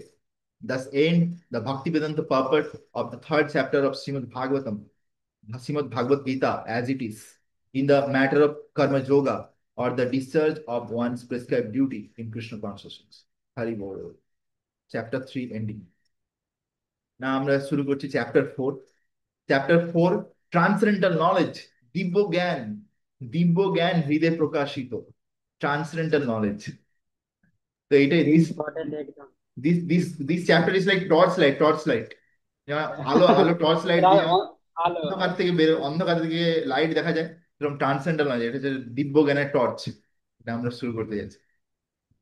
ট্রান্সেন্ডেন্ট knowledge, the spiritual knowledge of the soul. এই চ্যাপ্টারে আমরা দেখতে পাবো যে আত্মার যে দিব্য জ্ঞান, যে জ্ঞানটা আত্মার অর্জন করা প্রয়োজন, যার দ্বারা সে নিজেকে বুঝতে পারে যে আমি আত্মা, অ্যান্ড অফ গড, ভগবানকে বুঝতে পারে, অ্যান্ড দ্য রিলেশনশিপ, তারপরে তার আর ভগবানের মধ্যে কি সম্পর্ক সেটা বুঝতে পারে। Is both purifying and liberating. এটা পুরোপুরি শুদ্ধ। আর এটা যদি কেউ জানতে পারে তাহলে সে মুক্ত হয়ে যেতে পারে এই জড়জগৎ থেকে। Such knowledge is the fruit of selfless devotional action. আর এই যে জ্ঞান, দিব্য জ্ঞান, এই দিব্য জ্ঞান যদি কেউ জানে, তাতে কি হবে, সে ধীরে ধীরে যে শুদ্ধ কর্মযোগ সে অভ্যাস করতে পারে। মানে সবকিছু আহ মানে সেলফলেস, সেলফলেস মানে, সেলফিশ মানে কি নিজের ইচ্ছার জন্য কোনো কিছু করা, আর সেলফলেস মানে নিজের ইচ্ছার জন্য কোনো কিছু নয়, ভগবানের ইচ্ছার জন্য কোনো কিছু কাজ করা, আধ্যাত্মিক কাজ করা ও সেবা করা, সেটা হচ্ছে selfless devotional action. The Lord explains the remote history of the Gita. ভগবান এখানে ভগবদ গীতা কতদিন পুরনো, কতদিন আগে থেকে আসছে তার ব্যাপারে বর্ণনা শুরু করেছেন। The purpose of significance and is periodic descendance. তারপরে ভগবান এই জড়জগতে কেন আসেন বারে বারে, যে সম্ভবামি যুগে যুগে ভগবান যে আসেন, হ্যাঁ, তার বিভিন্ন যে কারণ তার ব্যাপারে এখানে বলেছেন। দ্য নেসেসারি অফ অ্যাপ্রোচিং গুরু। তারপরে আমাদের জীবনে কেন একজন গুরুদেবের আশ্রয় গ্রহণ করা উচিত, সেটাও এখানে আমরা দেখতে পাবো। অ্যান্ড রিয়েলাইজ টিচার, বা একদম তত্ত্ব তত্ত্ববেত্তা গুরুর আশ্রয় গ্রহণ করা কেন প্রয়োজন। Text number 1। শ্রী ভগবান উবাচ Emon বিবস্বতে যোগম প্রক্তবাম অহমব্যয়ম বিবস্যান মনবে প্রাহ মনোর ইক্ষ্বাকে অব্রবীত। Translation. The personality of Godhead, Lord Sri Krishna, said, I instructed this imperishable science of yoga to the sun god, Vivaswan, and Vivaswan instructed it to Manu, the father of mankind, and Manu in turn instructed it to Ikshvaku. তো এখানে পরম পুরুষোত্তম ভগবান শ্রীকৃষ্ণ বলছেন যে আমি এই যে অর্জুনকে বলছেন যে আমি এই দিব্য জ্ঞান অর্জুন শুধু তোমাকে বলছি না, তোমার আগে বহু বহু কাল আগে অলরেডি কাউকে বলেছি। কাকে বলেছি? সান গড বিবস্বান, বুঝে দেব। মানে সূর্য দেবতা বিবস্বান, যার নাম হচ্ছে বিবস্বান, তাকে আমি বলেছি। যে বিবস্বান এই জ্ঞান কাকে দিয়েছে? ইনস্ট্রাক্টেড টু মনু, তারপরে মনু কাকে বলেছে? মনু বলেছে ইক্সাকু। ঠিক আছে। আর এই মনু থেকেই সমস্ত মনুষ্যের সৃষ্টি হয়েছে, মানুষের। দ্য ফাদার অফ ম্যানকাইন্ড, দেখো এখানে লেখা আছে যে instructed into Manu, the father of mankind, মানে সমস্ত মানুষের পিতা। তাহলে এইখানে ভগবান বলছে যে কিভাবে তিনি বিবস্বানকে বলেছিলেন বহু বহু কাল আগে, তারপরে সেখান থেকে বিবস্বান মনুকে, আর মনু কি বললেন? ইক্সাকুকে বললেন। তাৎপর্য: here you will find the history of the Bhagavad Gita traced from a remote time when it was delivered to the royal order of all planets, beginning from the sun planet. তো সূর্য, সূর্য যে আমরা আকাশে যে সূর্যকে দেখতে পাই, এই সূর্য শুধু একটা গোলা নয়, এটা হচ্ছে একটা গ্রহ, প্ল্যানেট, শাস্ত্র অনুযায়ী। এর মধ্যে অনেক প্রাণীও আছে সূর্যের মধ্যে। তার মধ্যে তার যে সূর্যদেবের যে অধিষ্ঠাতা দেবতা, তার নাম কি? বিবস্বান, তিনিও আছেন। The king of all planet, তো সূর্য হচ্ছে সমস্ত গ্রহদের মধ্যে রাজা। সমস্ত গ্রহদের মধ্যে রাজা হচ্ছে সূর্য। আর specially meant for protection of the inhabitants. আর সূর্য তার বাকি যে গ্রহগুলো তাদেরকে প্রোটেকশন দেয়, সুরক্ষা দেয়, protection of inhabitants. And therefore the royal order should be understand the science of the Bhagavad Gita. বলছে যেহেতু একটা রাজার কর্তব্য যে বাকি যে প্রজা তাদেরকে রক্ষা করা, সেই জন্য রাজাদেরকে প্রথমে এই ভাগবত গীতার জ্ঞান জানা উচিত, in order to be able to rule the citizens and protect them from material bondage of last. বলছে একটা রাজা যদি চায় তার প্রজাদেরকে বা তার দেশের লোকদেরকে এই ভৌতিক জগতের বন্ধন থেকে মুক্ত করতে বা কামের প্রভাব থেকে মুক্ত করতে, তাহলে প্রথমে তাকে নিজেকে ভক্ত হতে হবে, তাকে নিজেকেই দিব্য জ্ঞান জানতে হবে। সেটা এখানে বলছে। Human life is meant for cultivation of spiritual knowledge. এই মনুষ্য জীবন একটা জীবাত্মাকে দেওয়া হয় কিসের জন্য?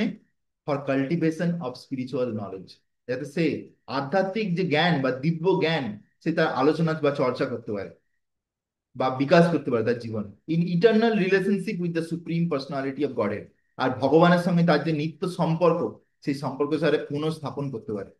And the executive heads of all states and all planets are obliged to impart this lesson to the citizens for by education, culture, and devotion.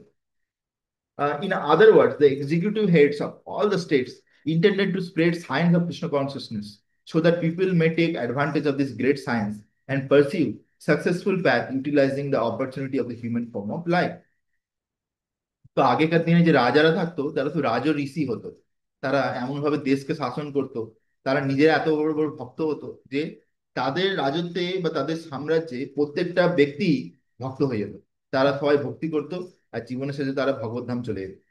কিন্তু আজকালকার দিনে কলিযুগ এখন সময় এসছে, সব থেকে ডিগ্রেডেড এজ, সব থেকে খারাপ যুগ যেটা সেটা চলছে। তো এই যুগেতে মানে যে সরকার বা যারা রাজা, তারা নিজেরাই সেরকম ভাবে ভালো ভক্ত নয়। তাহলে আহ সাধারণ মানুষকে আর কি ভক্ত বানাবে, তাদেরকে আর কি উদ্ধার করবে? সেই জন্য কলিযুগে সাক্ষাৎ শ্রী চৈতন্য মহাপ্রভু কৃষ্ণ সাক্ষাৎ এসে এই হরে কৃষ্ণ মহামন্ত্র দিয়ে গেছে। আর শুধু তাই নয়, কৃষ্ণ আমাদের উপর দয়া করার জন্য প্রভুপাদের মতন তার প্রিয় ব্যক্তিকে পাঠিয়েছেন, যাতে প্রভুপাদ এমন একটা সংস্থা খুলে দিয়ে গেছেন যেখানে কন্টিনিউ অনেক অনেক সন্ন্যাসী ব্রহ্মচারী তৈরি হচ্ছে, যারা কি করছে? জীবদের উদ্ধার করার জন্য বিনা পয়সায় এই দিব্য জ্ঞান ডিস্ট্রিবিউশন করছে। কিন্তু সবাই নিতে চায় না, সেটা তাদের সবার আলাদা ব্যাপার। কিন্তু অ্যাটলিস্ট কেউ বলতে পারবে না যে আমার জীবনে কেউ নেই যে আমাকে বিনা পয়সায় এই দিব্য জ্ঞান দিচ্ছে না। হ্যাঁ, তো সেটা তাদের প্রবলেম যে তারা নিচ্ছে না অ্যাকচুয়ালি। তো এটা এখানে বলছে যে in this sorry, the executive heads of all states intended to spread Krishna consciousness and this great science and pursue the successful path utilizing the opportunity of human form. আর কেউ যদি এই দিব্য জ্ঞানকে স্বীকার করে তাহলে কি হবে? সে তার মনুষ্য জীবন যে সুযোগটা পেয়েছে সেই সুযোগটা সৎ ব্যবহার করতে পারবে। তো এই সম্বন্ধে একটা এখানে শ্লোক দেওয়া আছে, এখানে প্রভুপাদ দিয়েছেন ব্রহ্ম সংহিতা থেকে। यस्सुरेश सविता सकल ग्रहाणं राज समस्त सुर मूर्तिर अशेष तेज यस्याग्नया ब्रह्मति संभृत काल चक्र गोविंदमादि पुरुषं तमहं भजामि। Let me worship Govinda, Lord Brahma said, the supreme personality of Godhead, Govinda, Krishna. হ্যাঁ, আমি সেই পরম পুরুষোত্তম ভগবান শ্রী গোবিন্দ দেবকে আমি পুজো করছি, কৃষ্ণ। হু ইজ দ্য অরিজিনাল পার্সন, তিনি হচ্ছেন পরম পুরুষ। আন্ডার হুজ অর্ডার, যার অর্ডারেতে কি হয়, যার যার ইশারাতে সূর্য কন্টিনিউ ঘুরছে। এই যে সূর্য প্রত্যেকদিন সকালে যে উঠছে পূর্ব দিকে, আবার কি হচ্ছে পশ্চিম দিকে যে যাচ্ছে, যে কন্টিনিউ যে গোল করে ঘুরছে পাক খাচ্ছে, এটা কার অর্ডারে হচ্ছে? ভগবানের অর্ডারে, ভগবানের আদেশে হচ্ছে, সেটা এখানে বলছে। Which is the king of all planets, যে হচ্ছে সমস্ত গ্রহদের মধ্যে রাজা, assuming immense power and need, যার মধ্যে অনেক শক্তি আছে আর অনেক আলো আছে। The sun represents the eye of the lord. আর শাস্ত্রে বলছে কি, ভগবানের একটা চোখ হচ্ছে সূর্য, and traverse its orbit in obedience to his orders. আর যেহেতু ভগবান বলছে, আদেশ দিচ্ছে যে তুমি সূর্য, তুমি পূর্ব দিক থেকে পশ্চিম দিকে প্রত্যেক দিন করে ঘুরতে থাকো কন্টিনিউয়াস, সেই জন্য এসে আদেশটা পূর্ণ করার জন্য সূর্যদেব কি করছে, কন্টিনিউ ট্রাভেল করে যাচ্ছে, পূর্ব দিক থেকে পশ্চিম দিকে চলে যাচ্ছে। দেখো সূর্যদেব কিন্তু কখনো তার কাজ বন্ধ করে না, বুঝতে পেরেছো? দেখো আমরা সকালবেলা দেখছি ধরো 6টার সময় সূর্য উদয় হচ্ছে, যে সন্ধ্যাবেলা 6টার সময় সূর্যাস্ত হচ্ছে, কিন্তু আমাদের এখানে যে সূর্যাস্ত হয়ে যাচ্ছে সঙ্গে সঙ্গে অন্য অন্য ওইদিকে, মানে আমেরিকা ওইসব দিকে তখন কিন্তু ওই সময় সূর্য উদয় হচ্ছে তখন, বুঝতে পেরেছো? তো এইভাবে কিন্তু সূর্য কিন্তু কন্টিনিউ তার কাজ করে যাচ্ছে, সূর্যের কোনো রেস্ট নেই, বুঝতে পেরেছো? যেহেতু তাকে ভগবান আদেশ দিয়েছে যে কন্টিনিউ তুমি বিভিন্ন গ্রহের উপরে তুমি তার তোমার যে আলো, সে আলোর প্রকাশ করবে।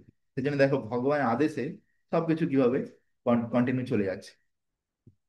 The sun is the king of the planets, the sun god Vivasvan rules the sun planet. তো বিবস্বান হচ্ছে সূর্য গ্রহের রাজা, which is controlling all other planets by supplying heat and light. Actually এই যে জড়জগৎ, এটা হচ্ছে একটা অন্ধকার জায়গা, এক ঠান্ডা জায়গা।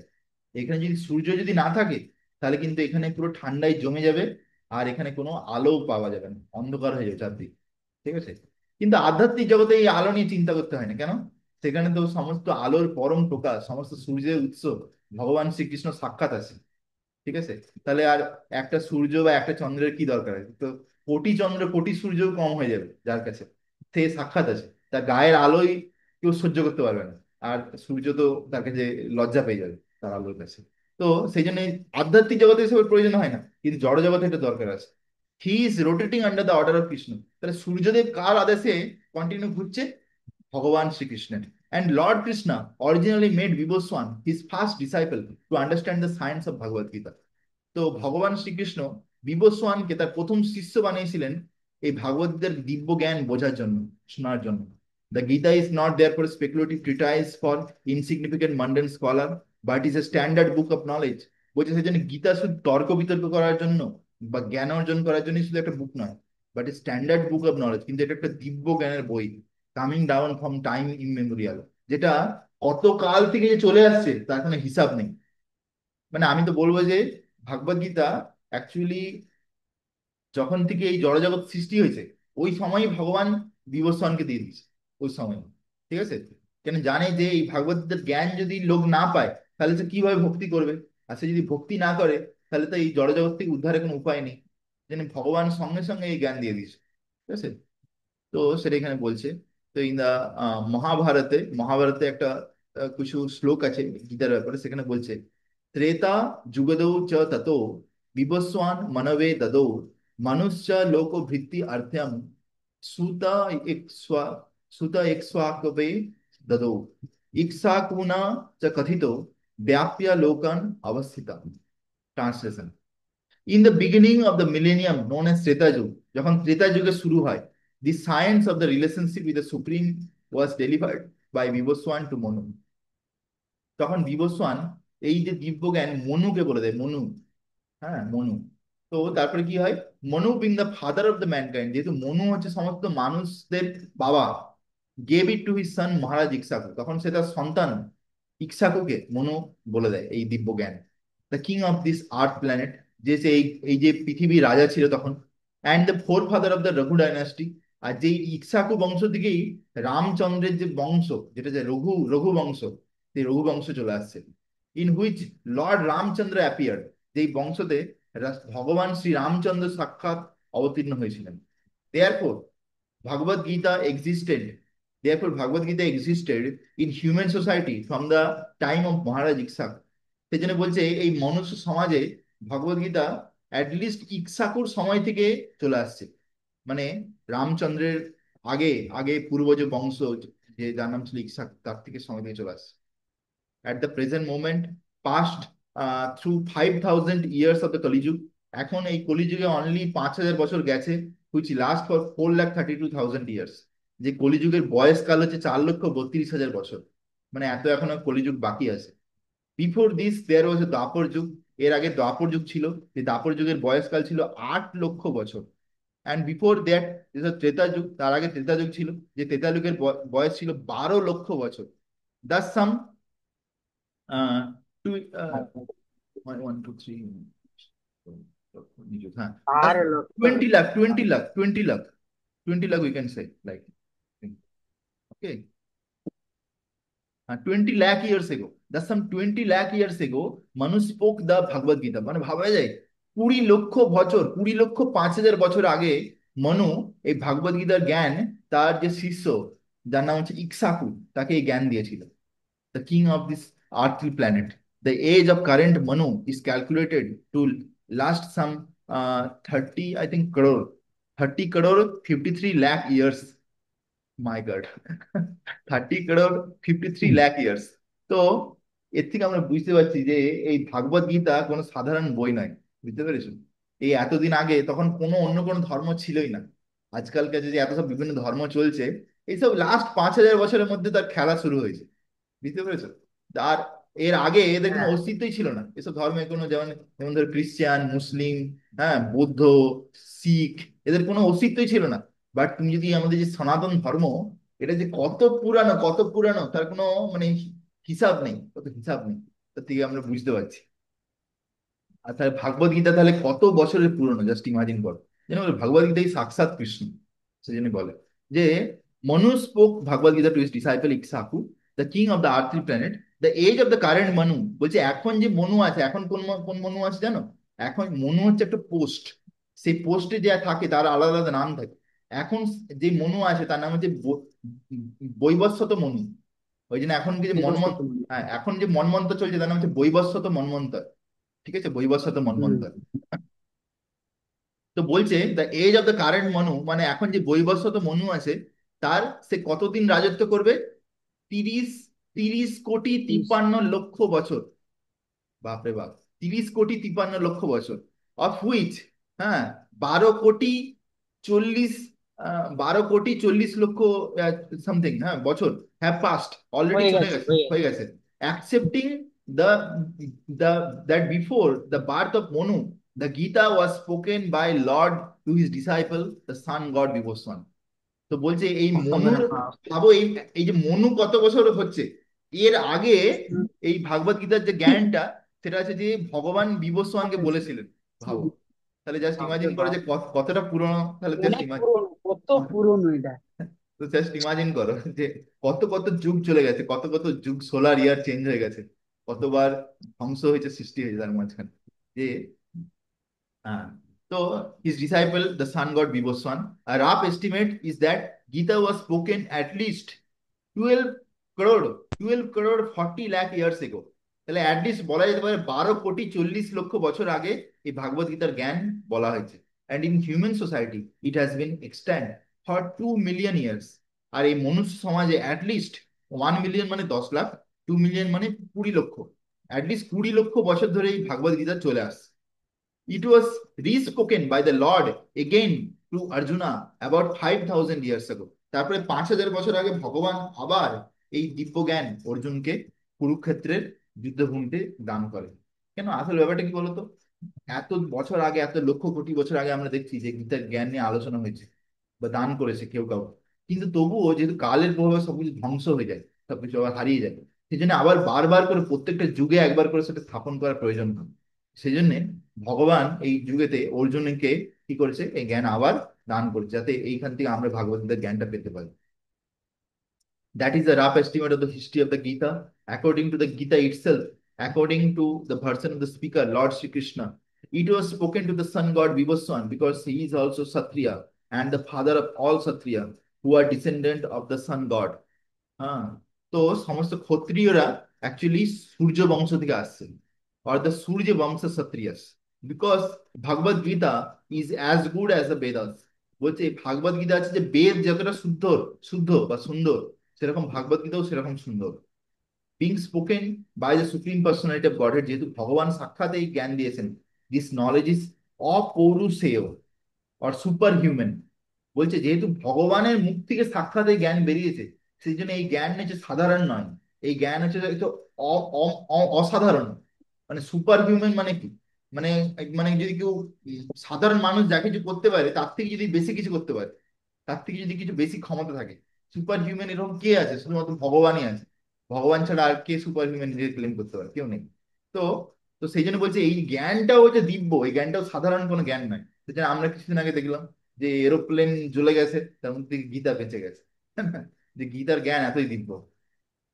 Since the Vedic instruction are accepted as they are without human interpretation, the Gita must therefore be accepted without mundane interpretation. বলছে বেদের যে জ্ঞান তাতে নিজের মন গড়া মতবাদ না দিয়ে যেটা বলছে সেরকম ভাবে আমাদেরকে স্বীকার করা উচিত, গুরুর উপরে বিশ্বাস রেখে। সেরকম ভাবে ভাগবত গীতাতেও ভগবান যেটা বলছে সেটাকেও আমাদেরকে নিজেদেরকে পুরোপুরি বিশ্বাস করে সেগুলোকে স্বীকার করা উচিত প্রত্যেকটা লাইন থেকে। The mundane wranglers may be speculative on the Gita in their own ways. যারা ভৌতিকবাদী লোক তারা গীতার উপরে নিজেদের ইচ্ছা মতো কমেন্ট করে, but that is not Bhagavad Gita as it is. কিন্তু সেটা কিন্তু আসল ভগবত গীতা নয়। Therefore Bhagavad Gita has to be accepted as it is.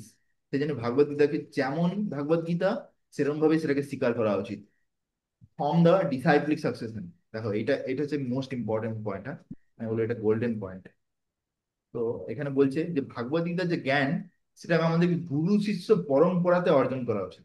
দ্বারা, হ্যাঁ হ্যাঁ, গুরু শিষ্য পরম্পরার বর্ণনা দ্বারা। করা হয়, বর্ণনা মানে করা তুমি হয়েছে। যদি এমন কোন লোকের মুখ থেকে ভাগবত গীতা শুনো যে গুরু শিষ্য পরম্পরাতে নেই, মানে কৃষ্ণ থেকে যে পরম্পরা চলে আসছে সেই পরম্পরাতে যুক্ত নেই, তাহলে কি হবে? সেটাতে কিছু গড়বড় হবে। কিন্তু যদি গুরু শিষ্য পরম্পরার দ্বারা যদি হয়, তাহলে কি হবে? সেটা একদম হুম হুম। আনব্রোকেন চেন, মানে একটা চেন যে চেনটা আনব্রোকেন। কোনোদিন ভাঙেনি। And it is হ্যাঁ হ্যাঁ described here in that the Lord spoke to the sun god. তো এরকম ভাবে ভগবান সূর্যদেবকে বলেছে, সূর্যদেব মনুকে বলেছে, মনু তার ছেলে ইক্সাকুকে বলেছে। এইভাবে আমরা কন্টিনিউ যদি দেখি আমাদের ভাগবত গীতার বই যদি থাকে তাতে খুলে দেখবে সামনে গুরু পরম্পরা পুরো লেখা আছে প্রভুপাদ পর্যন্ত। মানে আমাদের যে শিলা প্রভুপাদ, পুরো কৃষ্ণ থেকে ডাইরেক্ট যে জ্ঞান আসছে গুরু পরম্পরায় পুরো প্রভুপাদ তাতে কানেক্টেড আছে, হ্যাঁ, আমাদের সৌভাগ্য। ঠিক আছে, সেটাই। একদম। তারপরে text number 2।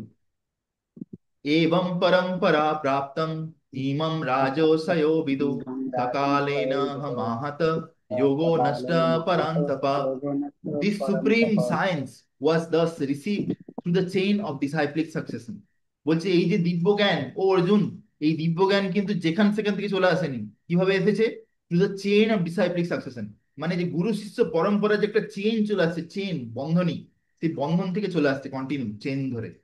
And the saintly kings, আর যারা রাজা ঋষি, saintly king understood it in that way. Even যারা রাজা তারাও কিন্তু তাদের গুরুদেবের কাছ থেকে শ্রবণ করে শিখেছে। But in course of time the succession was broken. কিন্তু কালের প্রভাবে সে গুরু শিষ্য পরম্পরা ভেঙে গিয়েছিল। And therefore science as it appears to be lost. সেই জন্য এরকম মনে হচ্ছিল যেন এই দিব্যজ্ঞান হারিয়ে গেছে। ঠিক আছে। কেউ বলতে পারে, প্রশ্ন করতে পারে যে আরে ভগবত গীতা তো এই 5,000 বছর আগে ভগবান অর্জুনকে বলেছে। হ্যাঁ, অর্জুনকে বলেছে, তাহলে এত এত কি করে হয়ে যাচ্ছে? তাকে জানতে হবে যে কিভাবে কালচক্র কিভাবে চলছে, আগে কে কে রাজা এসছে, প্রিভিয়াস হিস্ট্রি কি হয়েছে সবকিছু জানতে হবে। তাহলে বুঝতে পারবে, বিভিন্ন উপনিষদ শাস্ত্র পড়তে হবে, তখন বুঝতে পারবে যে অ্যাকচুয়ালি ভাগবত গীতার জ্ঞান সৃষ্টির শুরুতেই ভগবান কি করেছিলেন, বিবস্বানকে দিয়ে দিচ্ছেন। ওকে, সেটাই। It is purport, তাৎপর্য। It is clearly stated that the Gita was especially meant for the saintly kings because they were to execute its purpose in ruling over the citizens. বলছে এই দিব্য জ্ঞান বিভিন্ন রাজ ঋষি যারা ছিল, মানে তার রাজা তার সঙ্গে সঙ্গে ঋষি, তাদের জন্য কিন্তু ভগবান দিতে চেয়েছিলেন যাতে তারা এই জ্ঞানটা স্বীকার করে, তারপরে তাদের যে প্রজা বা প্রত্যেকটা যে জনসাধারণ সাম্রাজ্যে তাদেরকে এই জ্ঞানটা দান করে। Certainly, Bhagavad Gita was never meant for demoniac purpose, who would dissipate its value for no one's benefit and would devise all types of interpretation according to personal whims. বলছে ভাগবত গীতার উপর নিজের মন গড়া যুক্তিবাদ বা মতবাদ দেওয়া, এটা হচ্ছে খুবই বড় অপরাধ actually. As soon as the original purpose was scattered by the motives of the unscrupulous commentators. বলছে ভাগবত গীতার যে আসল যে উদ্দেশ্য সেটা নষ্ট হয়ে যায় যখন একটা সাধারণ ব্যক্তি যার মধ্যে কোনো ভক্তি নেই, সে ভাগবত গীতার উপরে কমেন্ট করে। There arose the need to reestablish the disciple succession.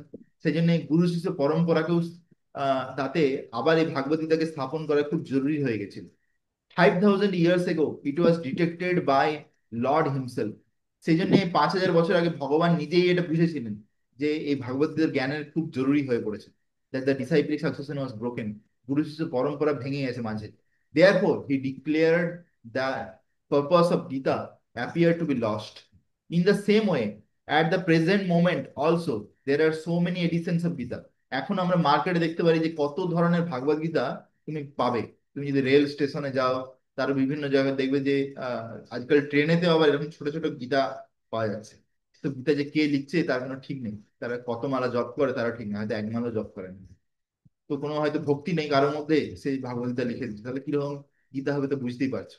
But almost all of them are not according to the authorized disciplic succession. কিন্তু যারা লিখছে তারা কেউ কিন্তু গুরু শিষ্য পরম্পরার মধ্যে পড়ছে না। হ্যাঁ, there are innumerable interpretation rendered by different mundane scholars. হ্যাঁ, তো অনেক অনেক আহ, দার্শনিক আছে, অনেক অনেক পণ্ডিত আছে যারা ভাগবত গীতার উপরে অনেক অনেক কমেন্ট করেছে। But almost all of them do not accept the supreme person of Godhead Krishna. কিন্তু তারা ভগবান পরম পুরুষোত্তম ভগবান কৃষ্ণকে স্বীকার করেনি ভগবান হিসেবে, এদিকে তারা ভাগবত গীতার উপর কমেন্ট করছে। Just imagine. Although they make a good business of the words of Shrikrishna. তারা ভাগবত গীতা বা কৃষ্ণের শব্দ নিয়ে খুব সুন্দর ব্যবসা করছে। দি স্পিরিট ইজ ডেমোনিয়া। এটা একটা খুবই আসরিক চিন্তা ভাবনা, যে আমি ভগবানকে মানবো না আর ভগবানের কথা কথা ভাঙিয়ে খাবো। জাস্ট ইমাজিন কর। তো এটা হচ্ছে অ্যাকচুয়ালি একটা আসরিক প্রবৃত্তি, সেটা এখানে বলছে। Because the demons do not believe in god but simply enjoy the property of the supreme. এই যে লাইনটা, এই লাইনটা অ্যাকচুয়ালি অসুরেরা কেমন হয় সেটা এখানে প্রভুপাদ লিখছে। ঠিক আছে, এখানে বলছে যে অসুর মানে কি। অসুর হচ্ছে তারা যারা ভগবানে বিশ্বাস করে না, অথচ ভগবানের ধন সম্পত্তিকে ভাঙিয়ে খাবো, উপভোগ করবো, তারা হচ্ছে অ্যাকচুয়ালি অসুর। Since there is a great need of an edition of Gita in English as it is received by the Parampara system, an attempt is made herein to fulfill the great one. তো বলছে অনেক লোক প্রভুপাদকে বলছিলেন যে প্রভুপাদ, আপনি একটা আবার এই ভাগবত গীতা ঠিক করে লিখেন যাতে সব মানুষের ভাগবত গীতা বুঝতে পারে। তো এই যে বহু লোক প্রভুপাদকে রিকোয়েস্ট করেছেন, তবে শিলা প্রভুপাদ এই ভাগবত গীতা লিখেছে। বলছে আমি, প্রভুপাদ এত হাম্বল, এখানে প্রভুপাদ কি লিখছে দেখো। বলছে an attempt is made. Attempt is made মানে কি, মানে আমি একটা চেষ্টা করেছি, একটা ছোট চেষ্টা করেছি, যদি আমি কিছু করতে পারি। ভাও, এত সুন্দর ভাগবত গীতা লিখে দিয়েছে, যে লিখেছে অ্যান অ্যাটেম্পট ইজ মেড, একটা চেষ্টা করা হয়েছে আমার দ্বারা। এরকম। হ্যাঁ, যে Bhagavat Gita accepted as it is is a great boon. এই ভাগবতের যদি কেউ যদি পূর্ণভাবে স্বীকার করে তাহলে তার জীবনে একটা সব থেকে বড় আশীর্বাদ হয়ে দাঁড়াবে Bhagavat Gita, for the humanity, পুরো মনুষ্য সমাজের জন্য। But if it is accepted as a treatise of philosophical speculation, it simply waste of time. কিন্তু কেউ যদি ভাগবত গীতার উপর শুধু তর্ক বিতর্ক করে, একটা লাইন কেউ যদি জীবনে স্বীকার না করে, তাহলে কি হবে, তার টাইম সমস্ত কিছু বেকার। এই সম্বন্ধে শিলা ভক্তিচারু স্বামী মহারাজ বলেন যে প্রভুপাদ যখন ভাগবত গীতা লিখেছেন, তার আগে ভারতে বা পৃথিবীর মার্কেটে, বইয়ের মার্কেটে, বইয়ের দোকানে বা মার্কেটে প্রায় 600 600 700 ধরনের, 800 ধরনের ভাগবত গীতা এডিশন ছিল। কিন্তু সেই ভাগবত গীতা অনেকে অনেক ভাষাতে লিখেছে, কিন্তু সেই সমস্ত ভাগবত গীতা পড়ে কেউ একটা সিঙ্গেল লোকের হৃদয় পরিবর্তন হয়নি।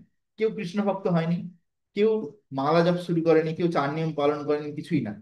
অথচ প্রভুপাদের ভাগবত গীতা যখন প্রভুপাদ লিখলেন, সেই ভাগবত গীতা পুরো সমাজে, পুরো পৃথিবীতে ক্রান্তি আনলো, একটা একটা পরিবর্তন, রিভলিউশন।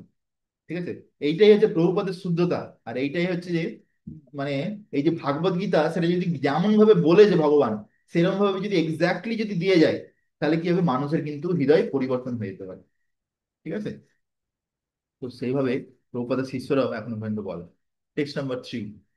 सा एवयं मयते अद्य योग प्रोक्ता पुरातना भक्तोऽसि मे सखा चेति रहस्यं हि एतदुत्तमम्।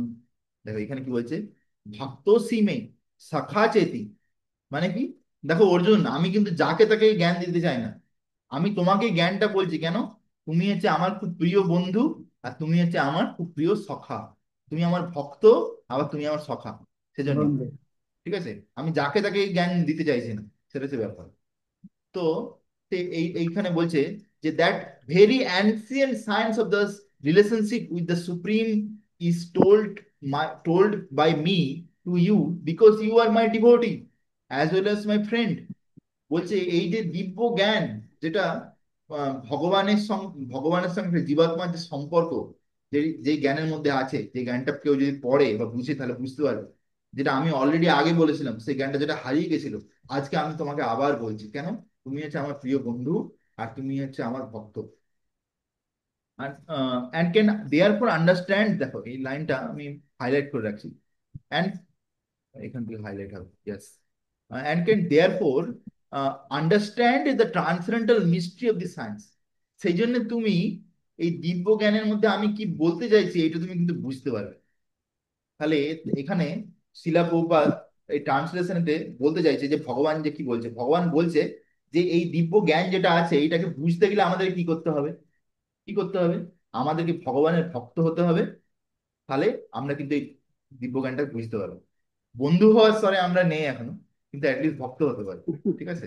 আমরা যদি সব একদম ভগবানের একদম। ভগবানের দাস হতে পারি, ভগবানের ভক্ত হতে পারি, তাহলে ভগবানকে যদি আমাদের পরম পিতা হিসেবে স্বীকার করতে পারি, আমাদের প্রিয়তম ভগবান হিসেবে স্বীকার করতে পারি, তার ভক্তি করি, তাহলে কিন্তু তখন আমরা যখন ভগবদ্গীতার জ্ঞানটা শুনবো, শ্রবণ করবো, তখন সেটা আমরা হজম করতে পারবো, বুঝতে পারবো। আর যদি আমাদের পেটে ভক্তি না থাকে, তাহলে কি হবে? আমরা এই জ্ঞান শুনবো, এক কান দিয়ে ঢুকবো, এক কান দিয়ে বেরিয়ে যাবে, কিছুই জীবনে অ্যাপ্লিকেশন কিছু হবে না। বুঝে গেছে?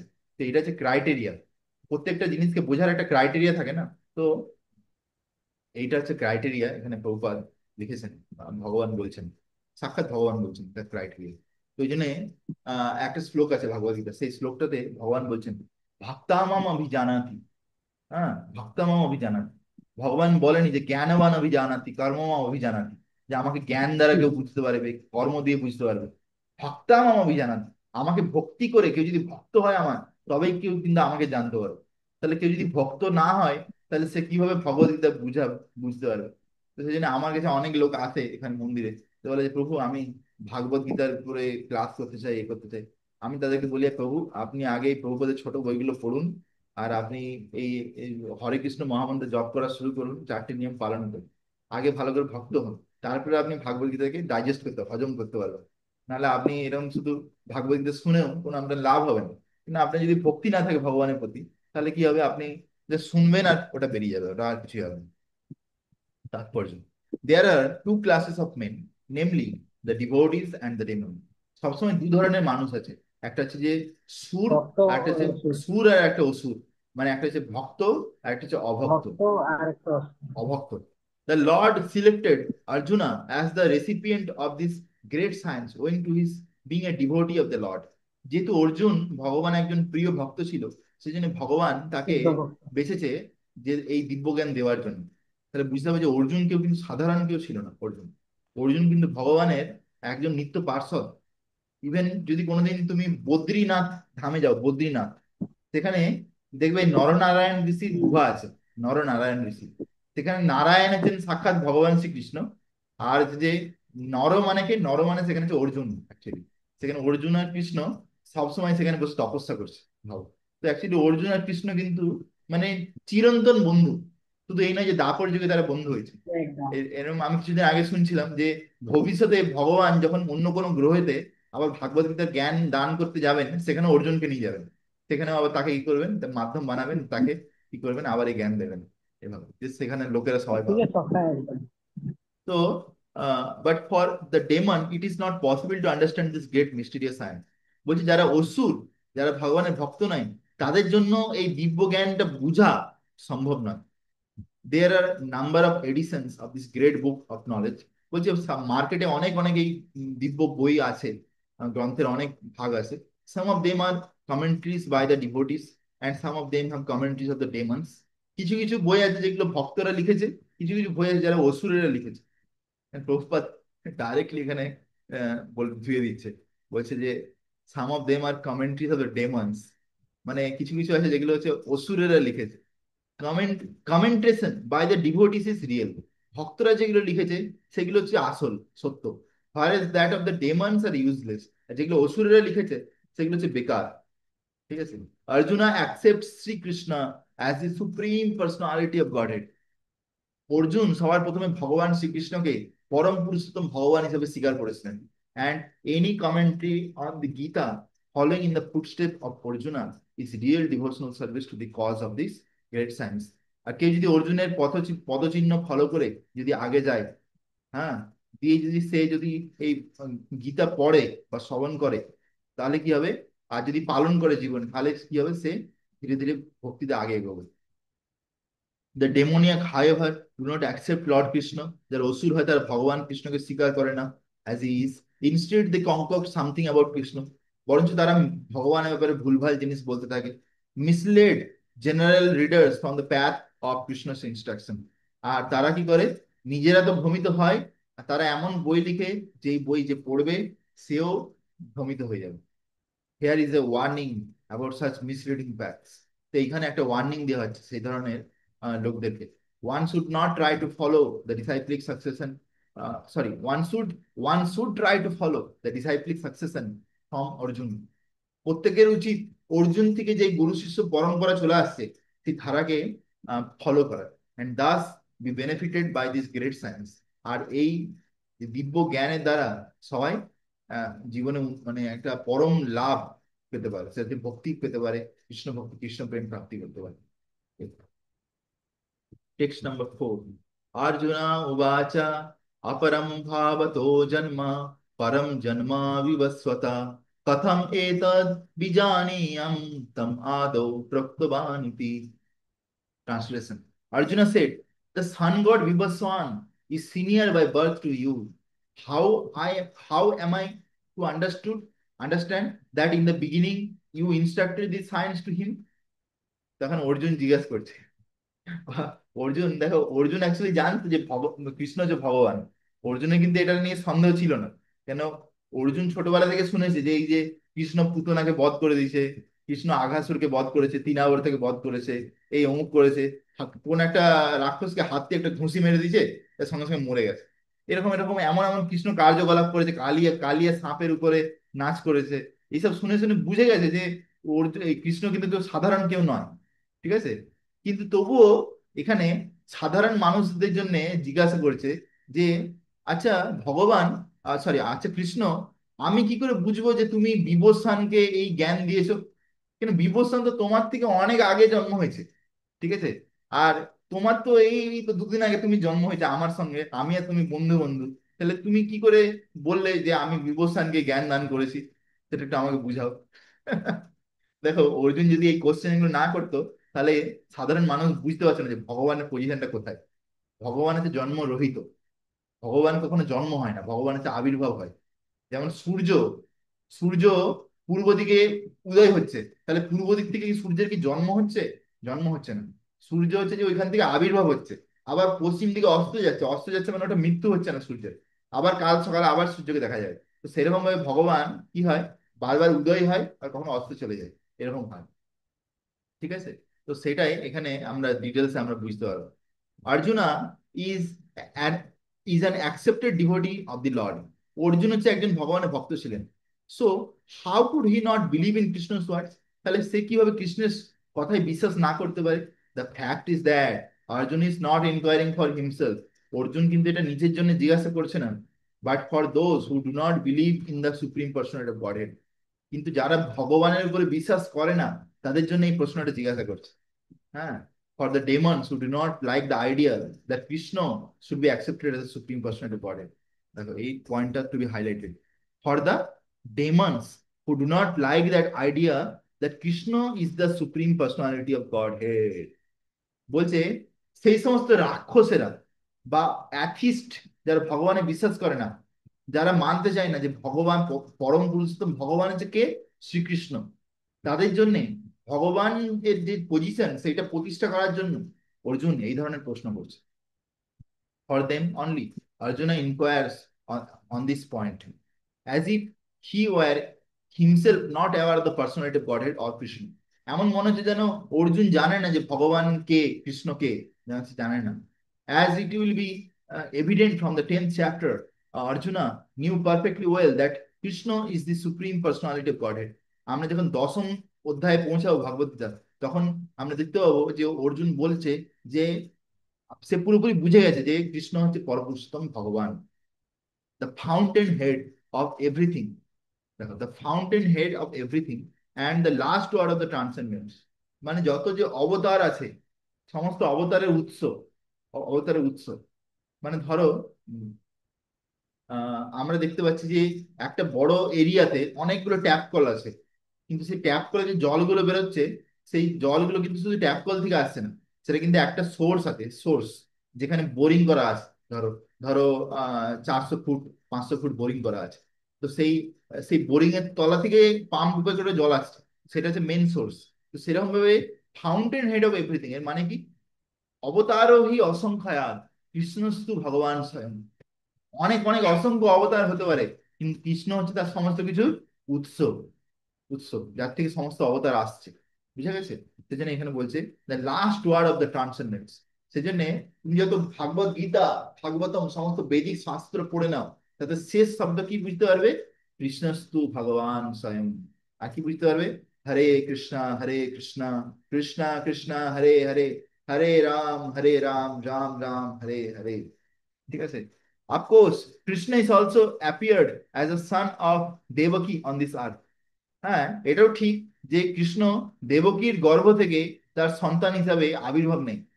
How Krishna remain the same supreme person of Godhead. তাহলে ভগবান, না কৃষ্ণ তাহলে কিভাবে ভগবান থাকলেন?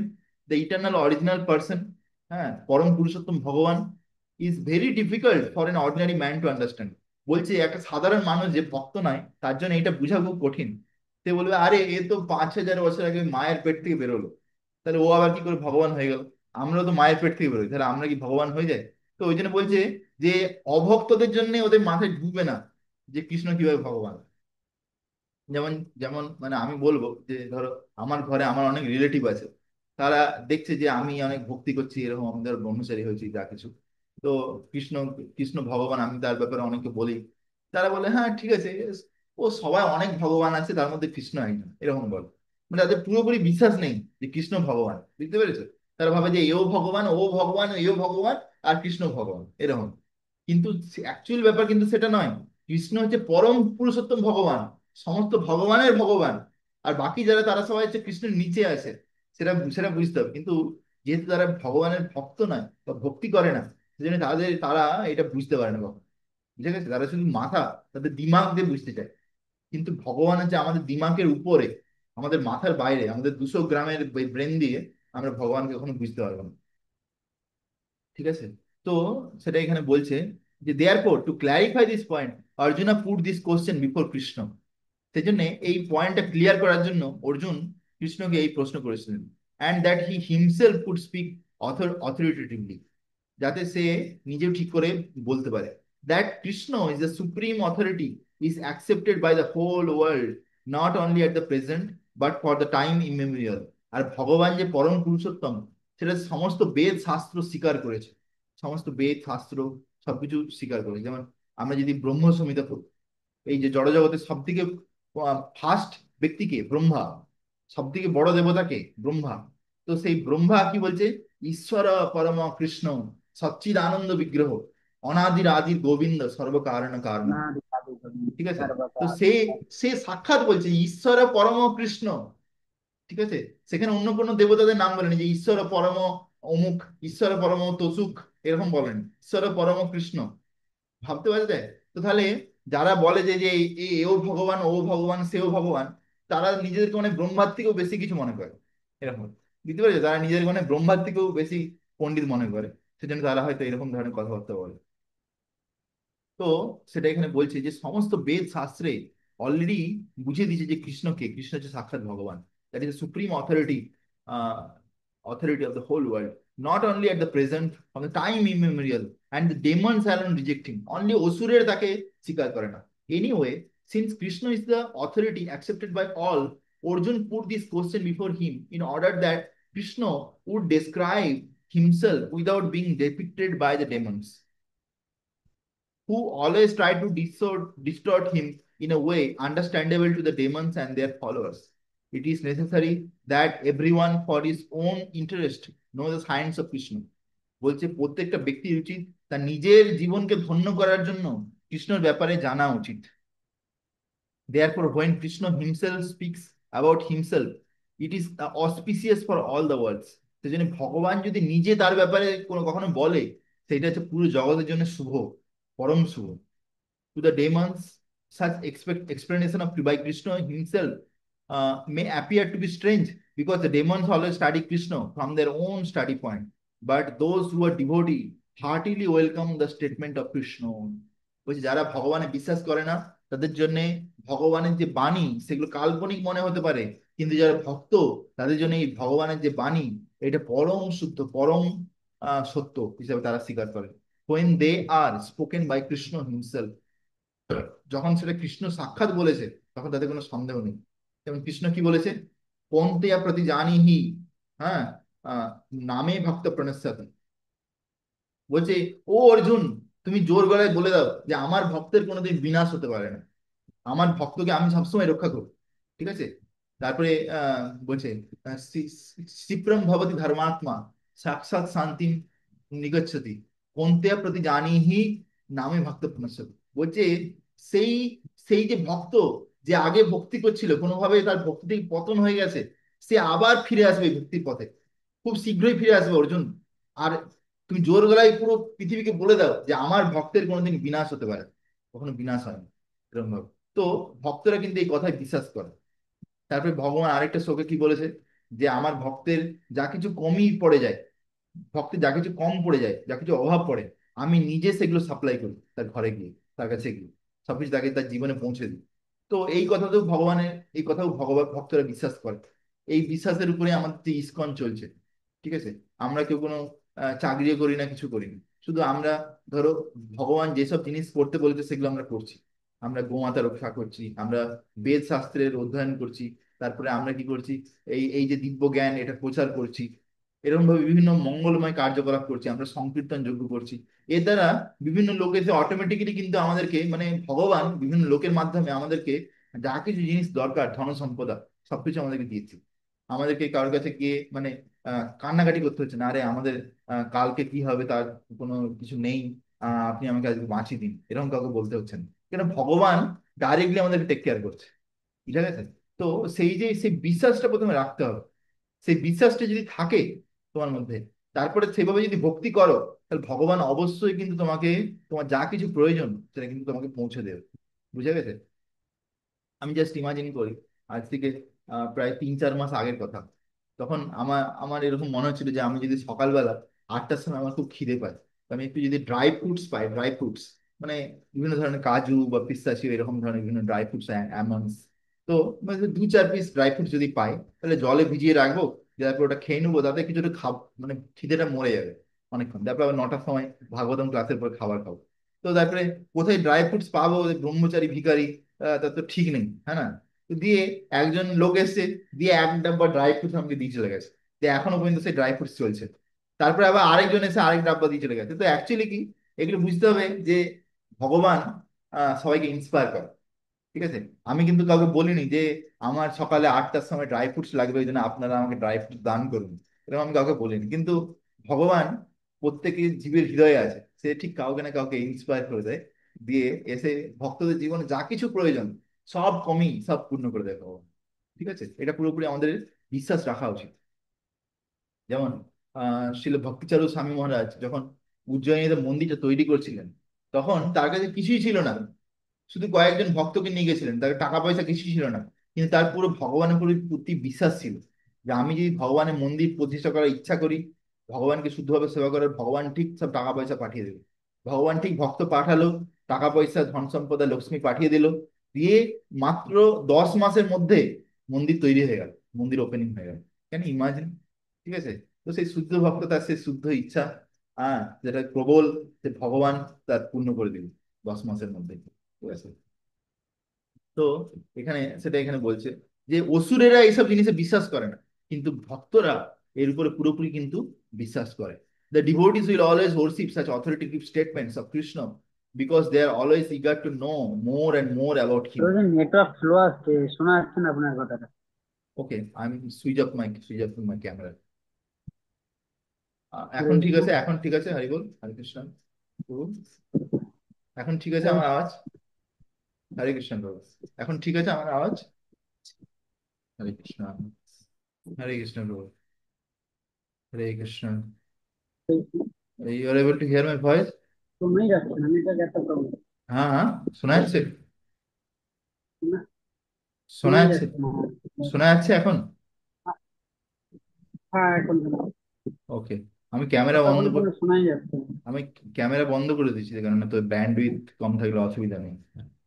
জাস্ট স্ক্রিন শেয়ার করছি। হুম। তো এখানে বলছে যে ভক্তদের কাছে ভাগবত গীতার যে একটা লাইন আছে সেগুলো it's like worshipable, worshipable, but non devotee তারা কি করে এর উপরে কোনো বিশ্বাস করে না। আহ, সেটা এখানে বলছে যে the atheist who consider Krishna as an ordinary man may in this way come to know that Krishna is super human, that he is সচ্চিদ আনন্দ বিগ্রহ। তো অ্যাকচুয়ালি কৃষ্ণ হচ্ছেন পরম পুরুষোত্তম ভগবান, যিনি হচ্ছে সচ্চিদ আনন্দ বিগ্রহ, হ্যাঁ, the eternal form of bliss and knowledge, that he is transcendental, তিনি হচ্ছেন দিব্য, and that he is above the domination of the modes of material nature, আর তিনি হচ্ছেন প্রকৃতি তিনটে গুণের ঊর্ধ্বে, উপরে, and above the influence of time and space, আর তিনি হচ্ছেন কাল আর কাল আর স্থান এই দুটোর কিন্তু উপরে, ঠিক আছে। মানে আমরা আমরা প্রত্যেকটা জীব, বদ্ধ জীব, আমরা হচ্ছে যে কাল চক্রের মধ্যে ফেঁসে আছি, হ্যাঁ, আর বিভিন্ন যে তিনটে গুণ, প্রকৃতির তিনটে গুণ এর মধ্যে আমরা ফেঁসে আছি, বাট ভগবান কিন্তু এর মধ্যে ফেঁসে নেই, তিনি এই পৃথিবীর উপরে মুক্ত তিনি। A devotee of Krishna, like Arjuna, is undoubtedly above any misunderstanding of the transcendental position of Krishna. তো অর্জুনের মতন ভক্ত এই সমস্ত সংশয়ের উপরে চলে গেছেন, আর তিনি তারা কিসে আছেন? ট্রান্সেন্ডেন্টাল পজিশন, দিব্য স্তরেতে আছেন। Arjun's putting this question before the Lord is simply an attempt by the devotee to defy the atheistic attitude of persons who consider Krishna to an ordinary human being. তো এখানে অর্জুন এই প্রশ্নটা জিজ্ঞাসা করেছে এই জন্যে যাতে অভক্তদের মধ্যে কোনো সংশয় না থাকে যে ভগবানকে, তিনি হচ্ছেন শ্রীকৃষ্ণ। ওকে, টেক্সট নাম্বার 5। হুম। শ্রী ভগবান উবাচ, श्री भगवान उवाच बहूनि मे व्यतीतानि जन्मानि तव चार्जुन तानि अहं वेद सर्वाणि न त्वं वेत्त परान्तप। Translation: The personality of Godhead said, many many births both you and I have passed. তো ভগবান এখানে অর্জুনকে বলছে, অর্জুন, আমি আর তুমি দুজনেই কিন্তু অনেক অনেক জন্ম অতিক্রম করেছি। I can remember all of দিম, আমি সেই সমস্ত জন্মকে মনে করতে পারি, বাট ইউ ক্যান নট, তুমি কিন্তু সমস্ত জন্মকে স্মরণ করতে পারবে না। যেমন ও সাবডিওর অফ দ্য এনিমি, ও মহাবাহ, পরন্তপ। হুম। যেমন বলা বলা হয় যে আমরা ধরো অনেক অনেক কয়েক লক্ষ জন্ম পার করে তারপরে আমরা এই মানুষ জন্ম পেয়েছি, সাপোজ একটা জীবাত্মা হিসাবে, তারপরে আবার আমরা যে ভক্তি করছি, ভক্ত হওয়ার চেষ্টা করছি, হ্যাঁ না? কিন্তু আমরা যদি এখন ইচ্ছাও করি, কিন্তু তবুও সেই যে লক্ষ লক্ষ জন্মগুলো সেইগুলোকে আমরা কিন্তু স্মরণ করতে পারবো না। আমি ইভেন আগের জন্মেই আমরা কিছু বলতে পারবো না, তাই লক্ষ লক্ষ জন্মের কথা তো দূরের কথা, হ্যাঁ না? কিন্তু ভগবান কিন্তু তার প্রত্যেকটা অবতার, প্রত্যেকটা অবতার কোন কোন যুগে এসেছে, কি করেছে, সব কিন্তু ভগবান পুরো জানতেন, তাতে কোনো সন্দেহ নেই। ওকে। যেমন আমরা দেখি যে যখন একচক্র ধামে আমরা গিয়েছিলাম, একচক্র, সেখানে নিত্যানন্দ প্রভুর জন্মস্থান, সেখানে নিত্যানন্দ প্রভু ছোটবেলায় কি করতেন, রামচন্দ্রের যে বিভিন্ন লীলা, তারপর কৃষ্ণের যে বিভিন্ন লীলা, সেইগুলো সব কিন্তু তিনি নাটক করতেন, খেলা করতেন, হ্যাঁ না? তিনি তাহলে, তাহলে এর থেকে কি বোঝা যায় যে নিত্যানন্দ প্রভু হচ্ছে সাক্ষাৎ বলরাম তিনি, ঠিক আছে। তো তিনি হচ্ছেন ঈশ্বর তত্ত্ব, তো তিনি সাক্ষাৎ জানেন যে তার আগে কি কি করেছেন, কোন কোন যুগে তিনি যখন রামচন্দ্রের সঙ্গে এসেছিলেন লক্ষণ হিসাবে, তখন কি কি করেছেন, রামচন্দ্র কি কি করছিলেন, সব তার মনে আছে। তারপরে যখন তিনি কৃষ্ণ বলরাম হিসেবে এসেছিলেন নিত্যানন্দ প্রভু, তখন তিনি কি কি করেছিলেন সেগুলোও মনে আছে। তো এইভাবে এর থেকে আমরা কি বুঝতে পারি যে ভগবান কিন্তু তার কোনো কিছু লীলা বা আগের কোনো কিছু ভুলে যায় না। কিন্তু আমরা যেহেতু বদ্ধ জীব, আমরা যেই কি করি, আমাদের মৃত্যু হয়, তারপরে তারপরে আমরা নরকে গিয়ে ধরো কষ্ট ভোগ করছি, তারপরে যে আমরা অন্য মায়ের পেটে ঢুকানো হয়, তখন তারপরে আমরা বেরোনোর আগেই কি হয়, আমাদের সবকিছু ভুলিয়ে দেওয়া হয়, সবকিছু ডিলিট করে দেওয়া হয় পুরো একদম, ঠিক আছে। একদম রিসাইকেল, মানে ধরো একটা কম্পিউটারে যখন কোনো কিছু ডিলিট করো, তখন সেটা রিসাইকেল বিনে গিয়ে জমা হয়। এবার যদি কেউ রিসাইকেল বিন থেকেও ডিলিট করে দেয়, তাহলে কি হবে? তাহলে তো পুরোই শেষ হয়ে যাবে। তো সেরকম আমাদের যখন আমরা মায়ের পেট থেকে বেরোই, তা তার আগে পর্যন্ত যা কিছু স্মৃতি, সেগুলো মায়ের পেট থেকে বেরোনোর সময়ই সেগুলো পুরো ক্লিয়ার করে দেওয়া হয়, ক্লিয়ার। তো সেই জন্য আমাদের আর কোনো কিছু মনে থাকে না। এটা এখানে বলছে তাৎপর্য। In Brahma Samhita we have information of many many incarnations of lord. Brahma সংহিতাতে ভগবানের অনেক অবতারের ব্যাপারে বলা আছে। অদ্বৈতম অচ্যুতম অনাদিম অনন্ত রূপম আদ্যম পুরাণ পুরুষম নবযৌবনম চ বেদে সুদুর্লভম দুর্লভমাত্ম ভক্ত গোবিন্দমাদি পুরুষম তমহং ভজামি। I worship the supreme personality of Godhead. আমি সেই পরম পুরুষোত্তম ভগবান শ্রী গোবিন্দ দেবকে, কৃষ্ণকে আমি আরাধনা করি। Who is the original person, তিনি হচ্ছেন পরম পুরুষ, অ্যাবসলিউট, তিনি হচ্ছেন পরম, ইনফ্যালিয়েবল, অচ্যুত, উইদাউট বিগিনিং, অনাদি। ঠিক আছে, এই সমস্ত যে ওয়ার্ডগুলো, এগুলো সব ভগবানের জন্যই সাজে, এগুলো অন্য কারোর জন্য সাজে না। Although expanded into unlimited form, যদিও তিনি অনেক অনেক অসংখ্য অবতার নিয়েছেন, অবতার হই অসংখ্যাত, he still the same original, the oldest. তবুও তিনি সেরকমই নবযৌবনম চা, সেরকম 16 বছর বয়সের একটি বালক রূপে তিনি থাকেন। হ্যাঁ, যুবন নবযৌবন, মানে নবযুবক হিসাবে তিনি, বা নবকিশোর রূপে তিনি বৃন্দাবনে লীলাবিলাস করছেন। দ্য ওল্ডেস্ট, তিনি সবার থেকে পুরনো, সব থেকে অনাদির আদি, and the person always appearing as fresh youth, কিন্তু সবসময় তিনি নব যৌবনম চা, অ্যাজ এ ফ্রেশ ইউথ। ঠিক আছে, such eternal, blissful, all knowing forms of the Lord are usually not understood by even the best Vedic scholar.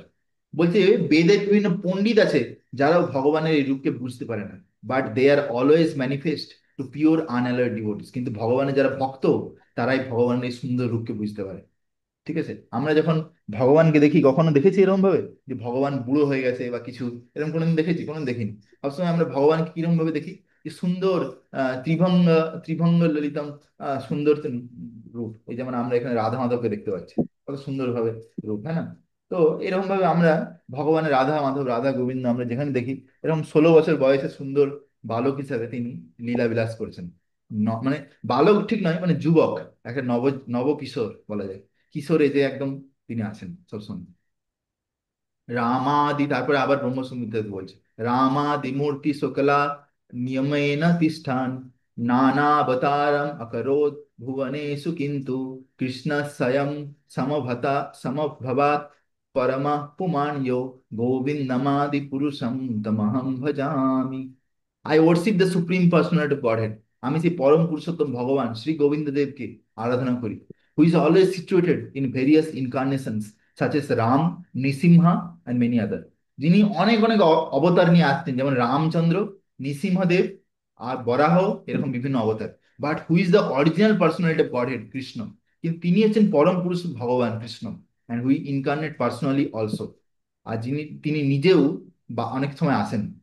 তো আমাদের পরম সৌভাগ্য যে সেই পরম পুরুষোত্তম ভগবান, যিনি বৃন্দাবনে, গোলকধাম বৃন্দাবনে লীলাবিলাস করছেন, তিনি সাক্ষাৎ 5,000 বছর আগে এসেছিলেন দাপর যুগে। ঠিক আছে, তো this will be our last শ্লোক ফর টুডে। এই শ্লোকটা আমাদের লাস্ট শ্লোক আজকে। ইম্পর্টেন্ট, একটু মনোযোগ দিয়ে ভালো করে শুনুন। তো তারপরে আমরা দেখতে পাই যে চৈতন্য মহাপ্রভু, যিনি হচ্ছেন গোলকধাম বৃন্দাবনের একটা ভাগ আছে, যেটা হচ্ছে নবদ্বীপ।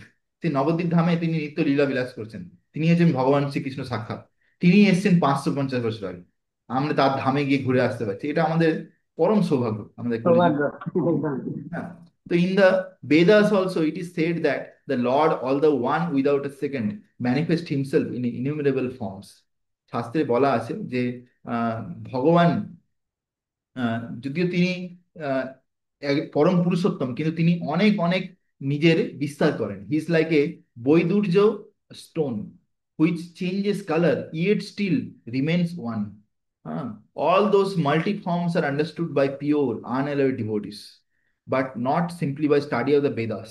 বলছে এই যে সমস্ত ভগবানের যে স্বরূপ বা দিব্য রূপ বা অবতার, এইগুলো বিভিন্ন ভক্তরা তাদের শুদ্ধ ভক্তির দ্বারা বুঝতে পারে, শুধু বেদ পড়ে বোঝা যায় না। যিনি এখানে বলছে বেদেশু দুর্লভম দুর্লভম আত্মভক্ত, বলছে শুধু বেদ পড়েও ভগবানকে জানাটা হচ্ছে দুর্লভম, অদুর্লভম আত্মভক্ত। কিন্তু যে আমার ভক্ত হয়ে যায়, আত্মভক্ত, তার জন্য এটা অদুর্লভ, তার জন্য এটা দুর্লভ নয়, সে খুব সহজে আমাকে বুঝতে পারে।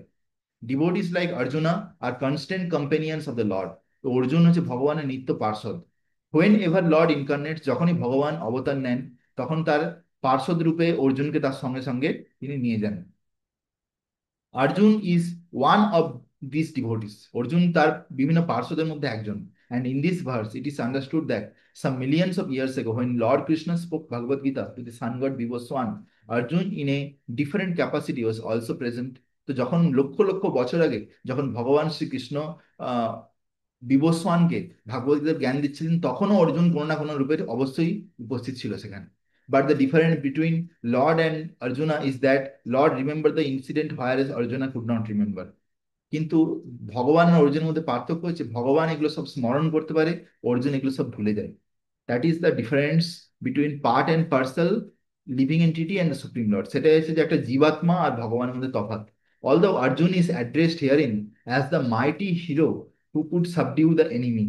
যদি অর্জুনকে এখানে ডিসক্রাইব করা হয় একটা মহাবাহ হিসাবে, হ্যাঁ, বা পরন্তপ যে শত্রুদেরকে দমন করতে পারে, he is unable to recall what he happened in his various past birth. কিন্তু সেটা পূর্বজন্মে কি হয়েছে সেটা স্মরণ করতে পারেন। Therefore, a living entity, however great he may be in the material estimation, can never equal to the Supreme Lord. সেই জন্য একটা জীবাত্মা, বদ্ধ জীবাত্মা কখনো ভগবান হতে পারে না। হ্যাঁ, সে নিজে পূর্বজন্মকেই স্মরণ করতে পারছে না, আর সে নিজে কি করে ভগবান বলতে পারে? ভগবানের সঙ্গে তুলনা করা তো দূরের কথা। ঠিক আছে, প্রভুপাদ একজন বলছিল আমি ভগবান। বলছে ঠিক আছে, তুমি আসো তো, এখানে আসো। এসে বলছে এই যে টেবিলটা আছে, এই টেবিলটাকে তুমি বাঁ হাতে 20 আঙুলে একটু তুলে তুলে ধরে রাখো। বেশিক্ষণ না, কৃষ্ণ 7 দিন তুলেছিল, তুমি 7 ঘন্টা ধরে রাখো, তাহলেই হবে 7 ঘন্টা। বলছে ইম্পসিবল, সম্ভব তাহলে নয়। এক ঠিক এক আছে, 2-3 মিনিট করতে তো লাগবে না, দু তো তিন মিনিট এই হচ্ছে ব্যাপার। তাহলে ভগবান বলা তো দূরের কথা। ঠিক আছে, সে তো একটা টেবিল তুলতে পারেনি, টেবিলধারী হতে পারেনি, আর গিরিধারী হওয়া তো দূরের কথা। ভগবানকে বলা হয় গিরিধারী। আর আজকাল যারা ভগবান বলে নিজেকে, তাকে একটু টেবিল ধরে রাখতে হবে, টেবিলধারী হতে হবে, টেবিলটাই ধরে রাখতে পারবে না। হ্যাঁ না? তো সেই হচ্ছে অবস্থা। তো এখানে বলছে যে his material estimation can never be equal to supreme lord. Anyone who is constant company of the lord is certainly liberated person. যে ভগবানের সবসময় সঙ্গ করবে সে কি হবে? মুক্ত আত্মা হয়ে যাবে। But he can not be equal to the lord, কিন্তু সে কখনো ভগবানের সমান হতে পারে না। The lord is described as Brahma Samhita infallible Achyuta. Brahma সংহিতাতে বলা হয় ভগবানকে অচ্যুতা, অচ্যুতম কেশবম, which means that he never forgets himself. সে কখনো নিজেকে ভুলে যায় না। Even though he is in material contact, হতে পারে তিনি জড় জগতে আসছে, তবুও তিনি নিজের যে পরিচয় সেটাকে কখনো ভুলে যান না। Therefore the Lord and the living entity can never be equal in all respect. সেজন্য জীবাত্মা আর ভগবান কখনো একই হয়ে যেতে পারে না। Even if the living entity is as liberated as Arjuna, যদি জীবাত্মা শুদ্ধ ভক্তও হয়ে যায়, তবুও সে কিন্তু ভগবানের সমান কখনো হতে পারবে না। ঠিক আছে, although Arjuna is a devotee of the Lord, he sometime forgets the nature of the Lord. যদি অর্জুন ভগবানের ভক্ত ছিল, তবুও সে কিন্তু কখনো কখনো ভগবানের প্রকৃতি ভুলে যেত। But by the divine grace of devotee can at once understand uh, but by the divine grace, a devotee can at once understand the infallible condition of the Lord. কিন্তু ভগবানের কৃপাতে আবার ভক্ত বারবার বুঝতে পারে যে ভগবান কি, তার প্রকৃতি কি। Whereas a non-devotee or a demon cannot understand this transcendental nature. কিন্তু যারা অভক্ত হয় তাদের উপরে ভগবানের বা ঈশ্বরের কৃপা নেই, সেই জন্য তারা বুঝতে পারে না যে ভগবান কে। ঠিক আছে, যেমন সার্বভৌম ভট্টাচার্য উড়িষ্যাতে, তিনি জগন্নাথ পুরীতে ইয়ে ছিলেন, মেন পান্ডা ছিলেন। তারপরে যে রাজা প্রতাপরুদ্র, তার প্রতাপরুদ্র সভা পণ্ডিত ছিলেন, তার গুরুদেব ছিলেন। তো যখন চৈতন্য মহাপ্রভু গেছিলেন, তখন বিশ্বাস করছিলেন না যে চৈতন্য মহাপ্রভু ভগবান। তো বলছে এ এত কম বয়সে সন্ন্যাসী নিয়ে নিছে, এত সুন্দর দেখতে একটা সন্ন্যাসী, এ যদি পতন হয়ে যায় কি হবে? কে একটু বেদ পড়ানো উচিত, শুধু কীর্তন করে নাচতে থাকে। চলো তুমি আসো আসো, তোমাকে আমি বেদ পড়াবো। দিয়ে কি করেছে চৈতন্য মহাপ্রভু? বলছে ঠিক আছে। চৈতন্য মহাপ্রভুকে যখন বেদ পড়াবে এরকম বলেছে, তখন চৈতন্য মহাপ্রভু বিভিন্ন পার্শ্বদেরা, হ্যাঁ, কি করছে, গোপীনাথ পট্টনায়ক এরা সবাই কি করছে, সার্বভৌম ভট্টাচার্য বলছে এই আপনি কি ভেবেছেন বলুন দেখিনি, চৈতন্য মহাপ্রভুকে নাকি ছেলে খেলা করছেন? চৈতন্য মহাপ্রভুকে আপনি কি ভেবেছেন? ও সাক্ষাৎ ভগবান, সাক্ষাৎ শ্রীকৃষ্ণ এই কলিযুগে এসেছে। যে ভগবান না আরো কিছু, সার্বভৌম ভট্টাচার্য বলছে হ্যাঁ, ভগবান 3টে যুগে আসে, কলিযুগে ভগবান আসেন নাকি? তো এরকম ভাবে সার্বভৌম ভট্টাচার্য অনেক যুক্তি দিচ্ছে। দিয়ে তারপরে 7 দিন ধরে চৈতন্য মহাপ্রভুকে আহ সার্বভৌম ভট্টাচার্য বেদ পড়াচ্ছে, শোনাচ্ছে। কিন্তু তার যে যুক্তিগুলো সেগুলো সব মায়াবাদে ভরা। সেগুলো হচ্ছে যে মানে ভক্তদের যেরকম যুক্তি বা তাৎপর্য সেরকম নয়। তো সেই জন্য চৈতন্য মহাপ্রভু চুপচাপ শুনছে, কোনো সারা শব্দ কিচ্ছু করেনি। যে লাস্টে 7 দিন পরে সার্বভৌম ভট্টাচার্য ভাবছে যে এ সন্ন্যাসী কিছু বুঝতে পারছে কি পারছে না, কিছু বলছেও না। তো জিজ্ঞাসা করছে, বলছে কৃষ্ণ চৈতন্য, তুমি কি কিছু বুঝতে পারছো? না বুঝতে পারছো না, হ্যাঁ কি না কিছু তো বলো, কিছু প্রশ্ন থাকলে। তো বলছে, তখন মহাপ্রভু বলছে যে যে এরকম আমি বেদের শাস্ত্রের যে শ্লোকগুলো, সে শ্লোকগুলো আমি বুঝতে পারছি, অনুবাদটাও বুঝতে পারছি, কিন্তু তাৎপর্য আপনি যেটা দিচ্ছেন সেইটা আমি কিন্তু বুঝতে পারছি না। কেন আপনার তাৎপর্যটা মানে বেদে যে শ্লোকগুলো বা ভাগবতমের শ্লোকগুলো, সেগুলো সূর্যের মতন উজ্জ্বল। আকাশে সূর্য যেমন উঠে গেলে চারদিকে আলোকিত করে দেয় সেরকম উজ্জ্বল, কিন্তু আপনার যে তাৎপর্য ওইটা হচ্ছে মেঘের মতন সেই সূর্যকে ঢেকে দিচ্ছে। তো এরকম ভাবে চৈতন্য মহাপ্রভু বলে। তো তাতে সার্বভৌম ভট্টাচার্যের খুব রাগ হয়। ঠিক আছে। তো সার্বভৌম ভট্টাচার্য একজন পার্ষদ বলেছিল যে ঈশ্বরের কৃপার বিনা কেউ ঈশ্বরকে বুঝতে পারে না, এরকম বলেছিল। ঠিক আছে। তো তো তারপরে কি হলো, সার্বভৌম ভট্টাচার্য মান করেছিল যে সেদিনই রাত্রিবেলা কিছু খাওয়া দাওয়া কিছুই করেনি, একটা ঘরে বন্ধ করে বসেছিল। সেদিন রাত্রিবেলা হঠাৎ করে চৈতন্য মহাপ্রভু তাকে ভোর রাতে স্বপ্ন দেয়। স্বপ্নে কি দেখতে পায়? প্রথমে দেখতে পায় চৈতন্য মহাপ্রভু দাঁড়িয়ে আছে সন্ন্যাস দান্ডা নিয়ে, কমণ্ডলু নিয়ে। তারপরে তার দুটো হাত বেরোলো, সেটা হচ্ছে কৃষ্ণচন্দ্র, শ্রীকৃষ্ণ। তাতে হচ্ছে একটা হাতে বেণু আছে, হ্যাঁ একটা, তারপরে আরেকটাতে সুদর্শন চক্র আছে। আর তারপরে আরো দুটো হাত বেরোলো, সেটা হচ্ছে যে রামচন্দ্র হিসেবে দর্শন দিল। রামচন্দ্র, তার হাতে সারঙ্গ ধনুষ আছে আর বাণ আছে। ঠিক আছে, এরকম ভাবে ষড়ভুজ গৌরাঙ্গ রূপে সার্বভৌম ভট্টাচার্যকে দর্শন দিল। তখন সার্বভৌম ভট্টাচার্য বুঝতে পারলো যে শ্রীকৃষ্ণ চৈতন্য তিনি হচ্ছেন সাক্ষাৎ রামচন্দ্র, আর তিনি হচ্ছেন সাক্ষাৎ কৃষ্ণ।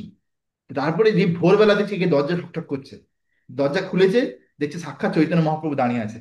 সঙ্গে সঙ্গে চৈতন্য মহাপ্রভুকে প্রণাম, দণ্ডাবট প্রণাম। সঙ্গে সঙ্গে ভক্ত হয়ে গেছে অলরেডি, বুঝে গেছে চৈতন্য মহাপ্রভুকে। তো চৈতন্য মহাপ্রভু সার্বভৌম ভট্টাচার্যের জন্য মহাপ্রসাদ নিয়েছে জগন্নাথপুরী, জগন্নাথের। তো সেই প্রসাদ সার্বভৌম ভট্টাচার্য বিনা মুখ ধুয়েই খেয়ে নিল, একদম, এত শ্রদ্ধা। ঠিক আছে, বিনা মুখ ধুয়ে বিনা স্নান করেই সে প্রসাদ সঙ্গে সঙ্গে খেয়ে নিল। তো এরকম ভাবে আমরা বুঝতে পারি যে ঈশ্বরের কৃপা বা ভগবানের কৃপা যদি না হয়, গুরুদেবের কৃপা, তাহলে আমরা কিন্তু ভগবানকে বুঝতে পারবো না। সেটাই হচ্ছে এখানে বুঝতে পারছি যে consequently this descriptions of the Gita, তো by the divine grace of the devotee can at once understand the infallible condition of the Lord, whereas a non-devotee or a demon cannot understand this transcendental nature. একটা অভক্ত ভগবানকে বুঝতে পারে না। Consequently, these descriptions in the Gita cannot be understood by demoniac brains.